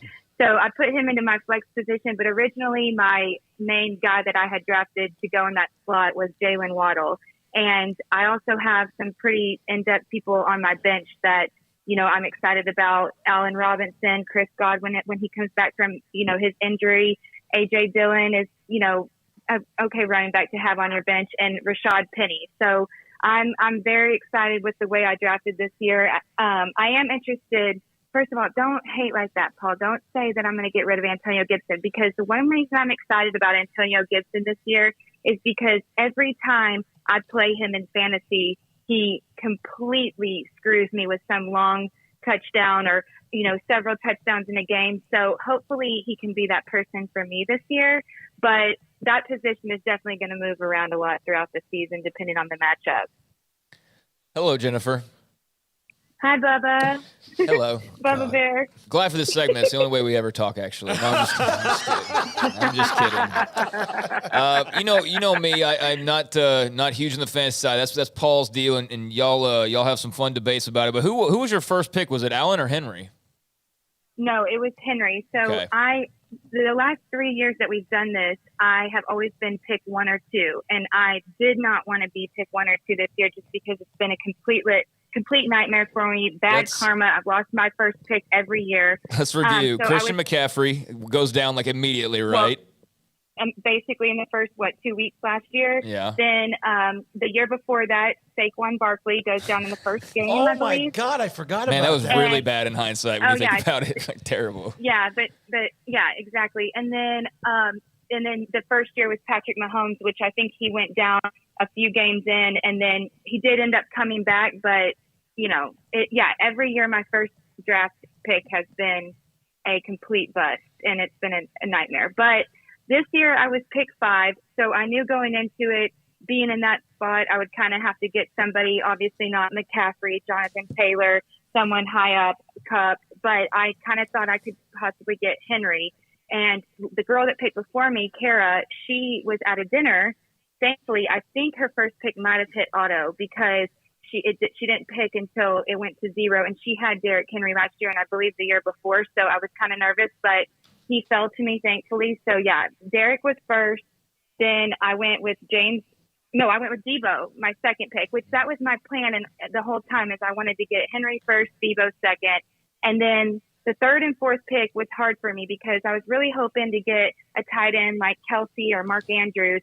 But, of course, 2 picks before me, or 2 picks ahead of me in that round, they went. And so I knew I had to get Josh Allen because I really had my eyes set on Josh Allen this year. So it ended up working out. I'm not crazy about my tight end position. That's probably the one position I'm not thrilled about. But I also, I'm hopeful. I think it's not a terrible pick. But I kind of waited several rounds to get a tight end because there were just too many other good receivers on the board. Well, and with it being a PPR league, you have to go with receivers. Yeah, it's good because last year you drafted Waller way too high, and he was terrible. And I've never let you forget that. There are problems. Yeah, I'm sure he'll have an all-star season this year, but that's fine. There are, let's see, important question. How many teams are in that fantasy? 8, Gregory Krug asking about. There are 8. Now, Joe Burrow coming off a severe injury. Derrick Henry coming off a severe injury. Godwin coming off a severe injury. Paul, did you take that? We don't have to focus on the negatives. The thing is Derrick Henry is a beast, and yes, he broke his foot last year, which is difficult for a running back. And I feel like as long as he stays healthy, he's going to be leading the league in rushing touchdowns. I mean, it's Derrick Henry. I mean, last year I think all of our jaws dropped until he went out for the season. And yes, I do expect Godwin to be hurt the first couple of weeks, but I do hope that he's back 100% by week 3. And that's why I have, way more depth on my team this year than I have in years past. I have a lot more receiver and running back options than I have before. So let's say Godwin is hurt for a little while. I'm not really worried about it because of the depth I have. But we're not going to worry about that, Dad. And All right. Joe's my backup quarterback. Yeah, I was gonna tell. Here's the picks I like the most. There's somebody on here who's a Bengals fan. They're very happy. B. Lee, by the way. I like Rashad Penny in round 10. I think that's a really, really good value pick there to get a starting running back in the 10th round for a team. And Joe Burrow in round 12 is really, really good to back up Josh Allen there. Well, you know what's funny, which really shocked me in this draft is another reason with Allen, like when I went for him in round 3, it could have been jumping the gun a little bit because I have noticed in years past that girls that this is a lot of my, Texas Tech sorority sisters. So they love getting Mahomes, and a lot of them jump on him early. And I think after the past few years, they've realized, it's not necessarily always the smartest thing to do to get him in the first or second round, even though it's not terrible either. But I was, like I said, wanting a tight end, but I really had my heart set on him this year. And so I just took the jump for him. But, yeah, the funny thing is the girls this year, there was a pick of a defense in the last pick of the 10th round. And I guess it started making people nervous for defenses and kickers. And so they started picking them in the 11th round, which was great for me because I was still able to get some great running backs and wide receivers. So that was beneficial. I wasn't going to tell them not to do that. But that was kind of something that was a little different this year because usually we don't really pick those until the last few rounds. So that kind of benefited me too with some people that I got on my bench. Okay. Are the girls in your league, are any of them listening right now? I don't think they're listening live. They always expect me to send it to them afterwards. Are you still in a fight with Mare Bear? Stop! I told you not to say that. Okay, so Meredith wanted to come over and do the draft together. And she had said, so Meredith's single, shout out, I can single her pick. No, I'm kidding. But she wanted Daniel to help her. And I said, Meredith. Wait, rewind that. What was that part? Meredith just said you can send. Oh, okay. Yeah, okay. So there you go. I mean. Hey, now. I can't. Stop. Okay, not you, Craig. Okay, so then, so anyway, she wanted to come over and do the draft together, which is great. That's so fun and everything. But she had mentioned, Daniel helping her because she thinks that all of us get help from our guys, which, they support us. But I told her, I was like, Mayor, I just don't think that's a good idea because what if you're the pick right before me? Like, Daniel's not going to tell you the truth because he knows I'm going to give him the evil eye and get mad at him if he tells you somebody that he knows I have my eyes set on. So really, it's not going to be helpful, because I can't really let him pick her. I mean, help her. So anyways, it's fine. We're fine. We're past it. And honestly, if you go look at Meredith's team, she has the best team out of everybody. I mean, her team is stacked. So she has Jonathan Taylor, Saquon Barkley. I mean, I think she has Mahomes. So, and Andrews, I believe. Like, I'm not worried about her. So she doesn't need Daniel's help. So anyway. No, she actually, her bench is really good too. Amon-Ra St. Brown from the Lions. Juju Smith-Schuster is a nice pickup on the bench. He's going to get a lot of action for the Chiefs this year. Rashad Bateman, Cole Kmet at tight end. You may want to maybe throw a tight end trade out her way for Cole Kmet. I know if these girls would trade. Remember, they're a mandate. They're not trading with you because you used to always set up the league in the draft. You had the first pick, and it always came back to haunt you. So they're not going to trade with you. Quit. I will say there was one pick, Paul, that I was not sure about. So when it came, when that one pick that I just feel like I might beat myself up about after is I couldn't decide if I should go with Allen Robinson or Dameon Pierce. I feel like a lot of people have been talking up Dameon Pierce with Houston and people really think he has some great potential. And at the time of that pick, I had 3 wide receivers and my 2 starters, running backs. But I just felt like I have also heard a lot of hype on Allen Robinson being with the Rams and, splitting the catches with Kupp because Kupp's probably going to get, way more double team this year. And so I just had to go with Allen, hoping that Dameon, they wouldn't be as familiar with him. And of course I pick Allen and Dameon, the girl Persia, takes him the next pick right after me. So that kind of made me sick. But at the same time, it's PPR and that, for those, points per reception. And I just feel like the upside with Allen was a lot more beneficial than going with a running back. Yeah, I think you're okay there. But, I mean, it might be the one thing you kick yourself about this draft. As long as you stay relatively healthy, Jen, your team's really, really good. So She's going to kick herself because of a tight end? No. Allen Robinson. Dad, I thought I told you to learn NFL while the season was out, while we were out. I called Dad last night, and I'm so excited about my team. He's like, okay, hold on, let me get a pen. Let me write this down. I'm like, Dad, I can send you the screenshot. It's 2022. And so he's like, okay. So he's like, all right, so-and-so with the Bears, right? And I'm like, nope, with the Jets. Okay, so-and-so. It's like he doesn't know NFL, y'all. I'm sorry. It's strictly college football. Well, I mean, that's the last time we have you on this week or ever. No. Hey, we've got a sponsor now, and I made an open. And the first thing she said to me, Paola, is, do I get to get whatever I want when I'm down in Waco? I mean, drop by, hey, Steve, I'd like to have a bottle of whatever. I don't remember having a sponsor in the years before. Well, you didn't, and they did this year. They did this year. So we're proud of that, and we appreciate Riverbend Liquor and Wine for being a part of it. I got a question for you, a college football question. If Texas Tech, your alma mater, Oklahoma, Baylor, and Nebraska were all playing each other, who would you want to see win? Texas Tech, Baylor, OU, and Nebraska. Obviously OU, but I will, because I'm just a diehard Boomer Sooner, but I always say this about these 4 teams, and this would be the case if Nebraska was still in the Big 12. And I know it's crazy that I went to Tech and I like OU so much, but that's another story. But I always say that whoever's playing each other that has the best benefit to get into the college playoffs, depending on if they lose, then that's who I go for. So that's how I sometimes determine who I'm rooting for based off who has the best potential to make it. So if Baylor had 2 losses or if OU had 2 losses and was playing an undefeated Baylor team later in the season, I would 100% go for Baylor. it's just that's how I look at it. But I'm a ride or die OU fan. Some people's minds are going to explode. Oh no, I know. Well, that means what? You never have to worry about mentioning Nebraska because they're not Tech a part fans of are this discussion revolting. anyway. Yeah. Want to take your degree away? Yeah. Does she have a cactus by her social media profile? No, I don't think so. At least. Okay. All right. No, I do not. So, but Paul, okay, with that flex position, what would you do there this week? Would you leave Antonio in? Against the Jaguar, the thing that worries me about that running back position at Washington is Antonio Gibson was kind of, they're kind of pushing him to the side until Brian Robinson got shot, and then only with the Redskins. And so, we'll see what happens there. Now he's got a play. I mean, Waddle is good there. I mean, you have a lot of good options.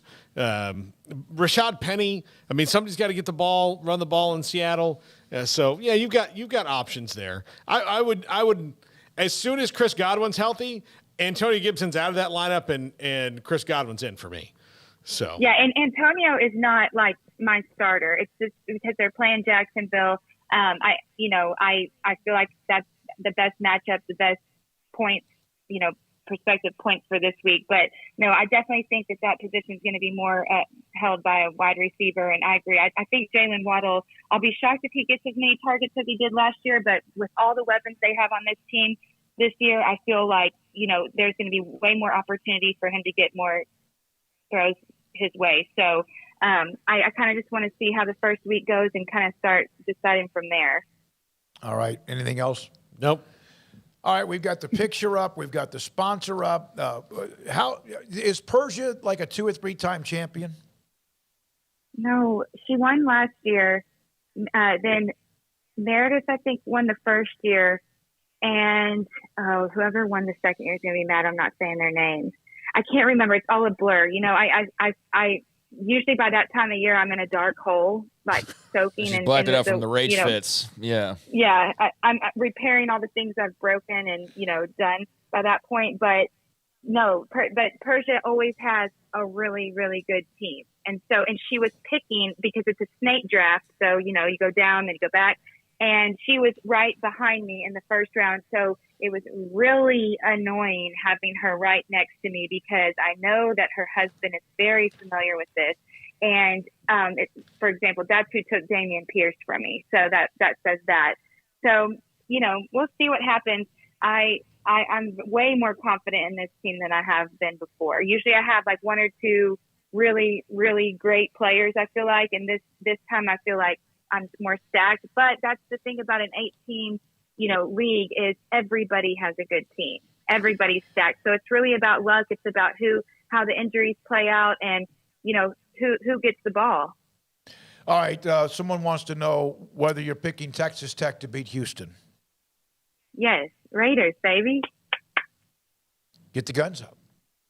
All right. Thank you, Jennifer. Very well done. We wish you the best of luck. I sent you the text. Christian McCaffrey was already added to the injured list for Carolina because of some sort of a shin injury. I don't think it's a bad one. He'll play, but it's not the same. It's not the same. I had the second pick in my draft with Steve May, and I passed on him. I drafted Austin who would have been like the number 1 pick a couple of times in the last 4 years. From Paxton on the chat room, Jennifer Smoak goes to Tech? No, she did. She went to Tech. She went to Tech. Yeah, went to Tech. Long time ago. Long time ago. Okay, long time ago. Really? Calm down, Dad. A couple decades? No, not quite that. No. There were I no love you guys. iPhones. No. All right. Thank you very much. That's Jennifer Smoak, Fantasy Football League. There were no iPhones when she went to Tech. Probably. Jennifer Smoak, Fantasy Football League. Yeah. Jennifer Smoak, Fantasy Football League. Guru. Okay. Sorry. Do you need him to say that every time? Yeah, I think we should. We're going to make that a bit. Open. Yeah. Guru. Yeah. Look, there weren't iPhones. There weren't iPhones when I went to school. Do kickers have value from Paxton? They're all about the same. You just don't want to get one of the like 5 or 6 that just really suck. Yeah, it all depends on how you set it up. It really does. All right, when we come back, Paul Catalina wraps up the day. Sikkim 365 Radio, 365 Sports with his top 5. Cars priced right both day and night. Average your car in Texas. Trucks built for you, red, white, and blue. Average your car in Texas. cars that zoom with lots of room. Average your car in Texas. Count on us, a dealer to trust. Average your car in Waco, Texas. Stepping into the boots of a U.S. Army officer can add confidence and leadership skills to your son or daughter's career path. See all the things they can achieve in our boots at GoArmy.com. U.S. Army Waco Recruiting Company, 254-598-8131 or 254-776-1543. It takes time to reach goals. It's a truth that applies to more than sports. It goes for your financial goals as well. You work hard for your money, and you deserve an investment strategy that lines up with your game plan. And Tom Albers, your Edward Jones financial advisor, can help. If your financial investments aren't putting forth the effort you desire, stop by today for a financial review. Tom Albers, 4301 Lakeshore Drive, 254-776-7605. Edward Jones, member SIPC. From the first workout to the last practice, sports is an incredible challenge. Hi, this is Dan Ingham with the First National Bank of Central Texas, and we're proud to support each athlete, every parent, and our educators.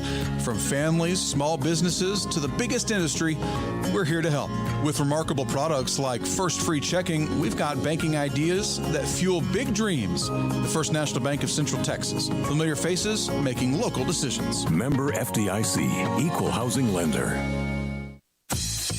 Baylor Scott and White, Southwest Sports Medicine and Orthopedics, the team physicians for Baylor Athletics, diagnosing and treating all sports-related injuries, including concussions. These specialists also provide orthopedic services for athletes and non-athletes alike, whether it's knee or shoulder pain, hand or wrist injury, orthopedic spine care, and even an arthritis and total joint clinic. Trust the doctors Baylor Athletics trusts. Baylor Scott and White, Southwest Sports Medicine and Orthopedics wants to get you back in the game. Automatic Chef Canteen is a full-service micro-market vending and office coffee provider with state-of-the-art vending equipment, a wide variety of products, and offering custom-fitted micro-market vending office coffee solutions for your employee break room. You want a full break room solution and a workplace oasis? Well, Automatic Chef Canteen, locally owned and operated for over 50 years in Central Texas, also includes in-house mechanics on call 24/7 for fast, reliable service and maintenance. Automatic Chef Canteen, 6900 Imperial Drive in Waco, or online at automaticchefcanteen.com.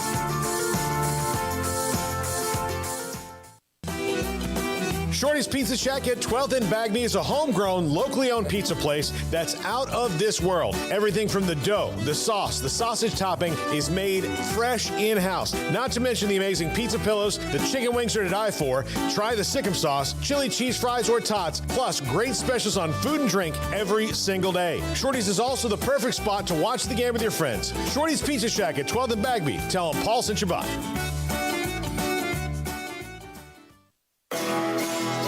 This is Paul Catalina's Top 5 at 5:55. Top 5 Week 1 breakout players.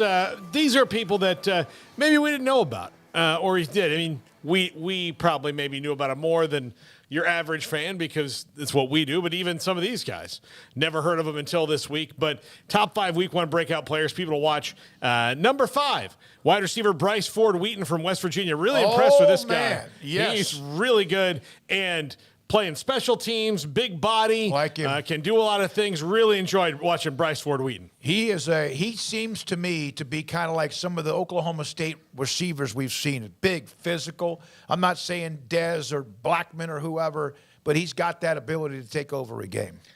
Yeah, he had a grave mistake last week, obviously. Yeah. But, outside of that, he had a really good game, and I think everybody who watched that game is all, sympathetic towards him. Like, man, that really sucks that he had a bad moment because he played so well besides that. I think that's how everybody felt. He is one of the reasons, along with JT Daniels and a few others, that you're super excited about what West Virginia could potentially turn into. They're not ready to win a Big 12 title right now. But, as the season goes along, so long as they can protect Daniels and keep him healthy, I think there's some fun toys to play around with. And I think he's certainly right there. He's a fun player, absolutely. Yeah. Number 4, Jared Verse from Florida State. I did this one just for Garrett, but Garrett, you're going to have nightmares about this dude, aren't you? I've had nightmares about him. Hey, you're not the only one. That offensive line is the quarterback and the Yeah. kicker, and Yeah. One of the best stories of the transfer portal to me is how Florida State, just watching Syracuse film last year, and sees this kid from Albany running up and all over the field on the orange and decides, hey, if this kid gets in the portal, we're going to get him. And they were the first to call him, and they were the first to offer, and they were the first to get him. Oh, I'm sure. Did we ever ask Garrett about like your thoughts on LSU? I mean, I know we asked like kind of generally about LSU, but the missed extra point, I mean, after all of that, like what were you even doing and watching and feeling at that point in time? Because I was just like, you got to be freaking kidding me. And yet I believe it, entirely believe it the way that game went. At that moment, I knew it was going to happen. I honestly thought they were going to have to come out, snap on the whistle, and the center had already had some issues. So, Yeah, that still kind of doesn't make sense. That was true. I was glad they were able to have a play because I was almost like I wasn't. Well, I know, but I was worried that they were going to this great ending. The game wasn't great, but the ending was going to just fizzle out with like no extra. It was just going to be like a 10-minute meeting and then a referee's call and then let's go to Sports Center. And I was like, oh God, you can't end a game like that. Yeah. So yeah, made for some good drama. Yeah. Number 3, John Morgan II from Pitt was in the backfield all night long. JT Daniels knows him well.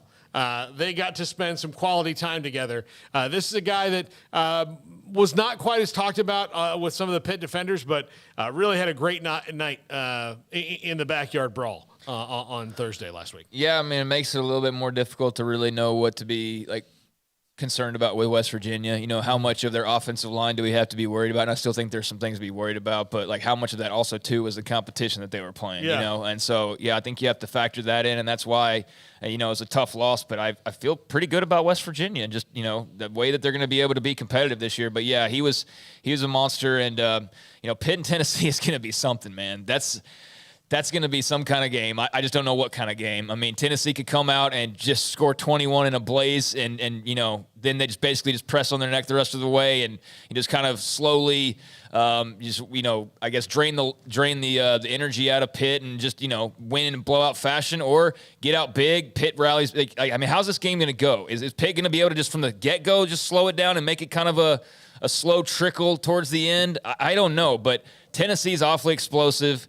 And I'm fascinated to see what kind of you know, damage Morgan and others on that Pitt defense can do. And I'm also intrigued by, like, you know, what does Kevin Slovis do as a follow-up? I mean, they weren't great offensively by any means, but that's a really, really interesting game. Number 2, Drake May, quarterback from North Carolina. Look, North Carolina almost lost to Appalachian State. App State gave them all they wanted. The defense was abysmal. But did it nothing to do with Drake May. His first 2 games, look, admittedly against Florida A&M, you know, at half speed and an App State team that didn't have a good defense. But I don't think they're going to miss Sam Howell as much as I thought they were. I don't think they're going to win a lot of games. I don't think they're going to stop a lot of people. But Drake May can sling it now. So Appalachian State plays at College Station this weekend, like 18-point underdogs. That could be fun. I mean, I know App State makes us think automatically that that'll be, you know, Michigan. But I don't know. A&M's awfully big up front. I just don't know like how. Yeah, I think that's the disparity between the biggest difference is what App State's going to see up front between these two teams. But Drake May, someone to watch in the ACC. He's a freshman, exciting player. So Mac Brown's got one to watch again, like he did with Sam Howell. And I don't think, you know, like I said, I thought there were going to be a drop off there, but so far so good for Drake May through 2 starts. Is there any truth to the rumor he was recruited as a safety? The whole Mac Brown jokes? No. I mean, you know, if you follow recruiting, you know who Drake May was, and you know, I've seen bits and pieces of him so far. Kind of off to a weird start. Not him, but the Tar Heels just given sort of expectations. You know, especially when you go all the way back to last year and how that kind of started, and you know, I don't know how much of a dent they've really made, but he's a good young player. And you know, Mac's recruiting well. They've got all the potential in the world out there in Chapel Hill. And number 1, Jacoby Windman from Michigan State. 4 sacks in his debut, the transfer from UNLV against Western Michigan. I don't care who you're playing. 4 sacks in a game is a ton. And brought in an edge rusher, really, really impressive. Look, he's probably not going to get 4 sacks against Ohio State or Michigan, but if he gets 2, then those are game changers. If he gets 1, it could be game changers in games like that. But Jacoby Windman, a guy that nobody really knew about outside of Michigan and UNLV, first game out of the box, 4 sacks. People are going to be watching him now. That's a bunch. That is a ton. Nothing better than having guys who can get to the quarterback and pressure everything. Yeah, they're also just another one of those really intriguing teams now with Mel Tucker at the helm and how they build off of last year. But that's one of those, every time somebody – remember when the transfer portal was a bad deal like a year and a half ago? And do we even bring that up at all anymore, really? No. I think people have seen the stories like that outweigh the, stories that are kind of the example A's for why this is a bad deal or why this isn't good for college football. That's, one of the examples now. Of course – it's a loss for his former team, and that's kind of you can't have it perfectly, but, obviously deserves to be playing at the next level, got an opportunity to, and, taking advantage of it so far, so good on him. Hey, Garrett, do you have that tweet? How about this? Former Baylor track star Trayvon Bromell, just like recently, today, ran a 9.94 to claim the first Diamond Trophy in the 100 meters, beating legend Johan Blake in the 100 meters. That just happened recently. He's been a member of this show a few times. A guest of this show. We appreciate him. I would challenge anybody to see how far you can get anywhere in 9 seconds. And I promise you it is far less than the 100 meters that he just did that. And he has come back from injuries and a couple of different times. Reminds me a lot of Sonia Richard-Ross, who trains with Clyde Hart. She's a UT star and legend, Olympic champion. She kept having injuries and things that set her back. By the way, yes, Queen Elizabeth III, 96 years old, passed away. The Live Golf Tournament in Wentworth was stopped. After the news came out, they just stopped and suspended the round as everything stopped in England with the death of Queen Elizabeth III. It'd be an interesting day to be in that country and just kind of see what all that's about. Obviously, a day of mourning over there. So, yeah, shout out to the UK folks out there listening. Thank you, all of us, from us to you. Thank you for being a part of the chat room. Also, the text line, our sponsors. Back at it tomorrow. We'll be on the road in Belton, Texas at Mary Hardin Baylor's beautiful Crew Stadium. We'll be there for high school football, the show 3 to 6. Thanks to Jacob, Levi, Emery, Jack, Garrett. Thank you very much. Sikkim 365 Radio. Don't forget, 10:30 tonight, the CW channel. Sports Tonight. 365 Sports. Good night.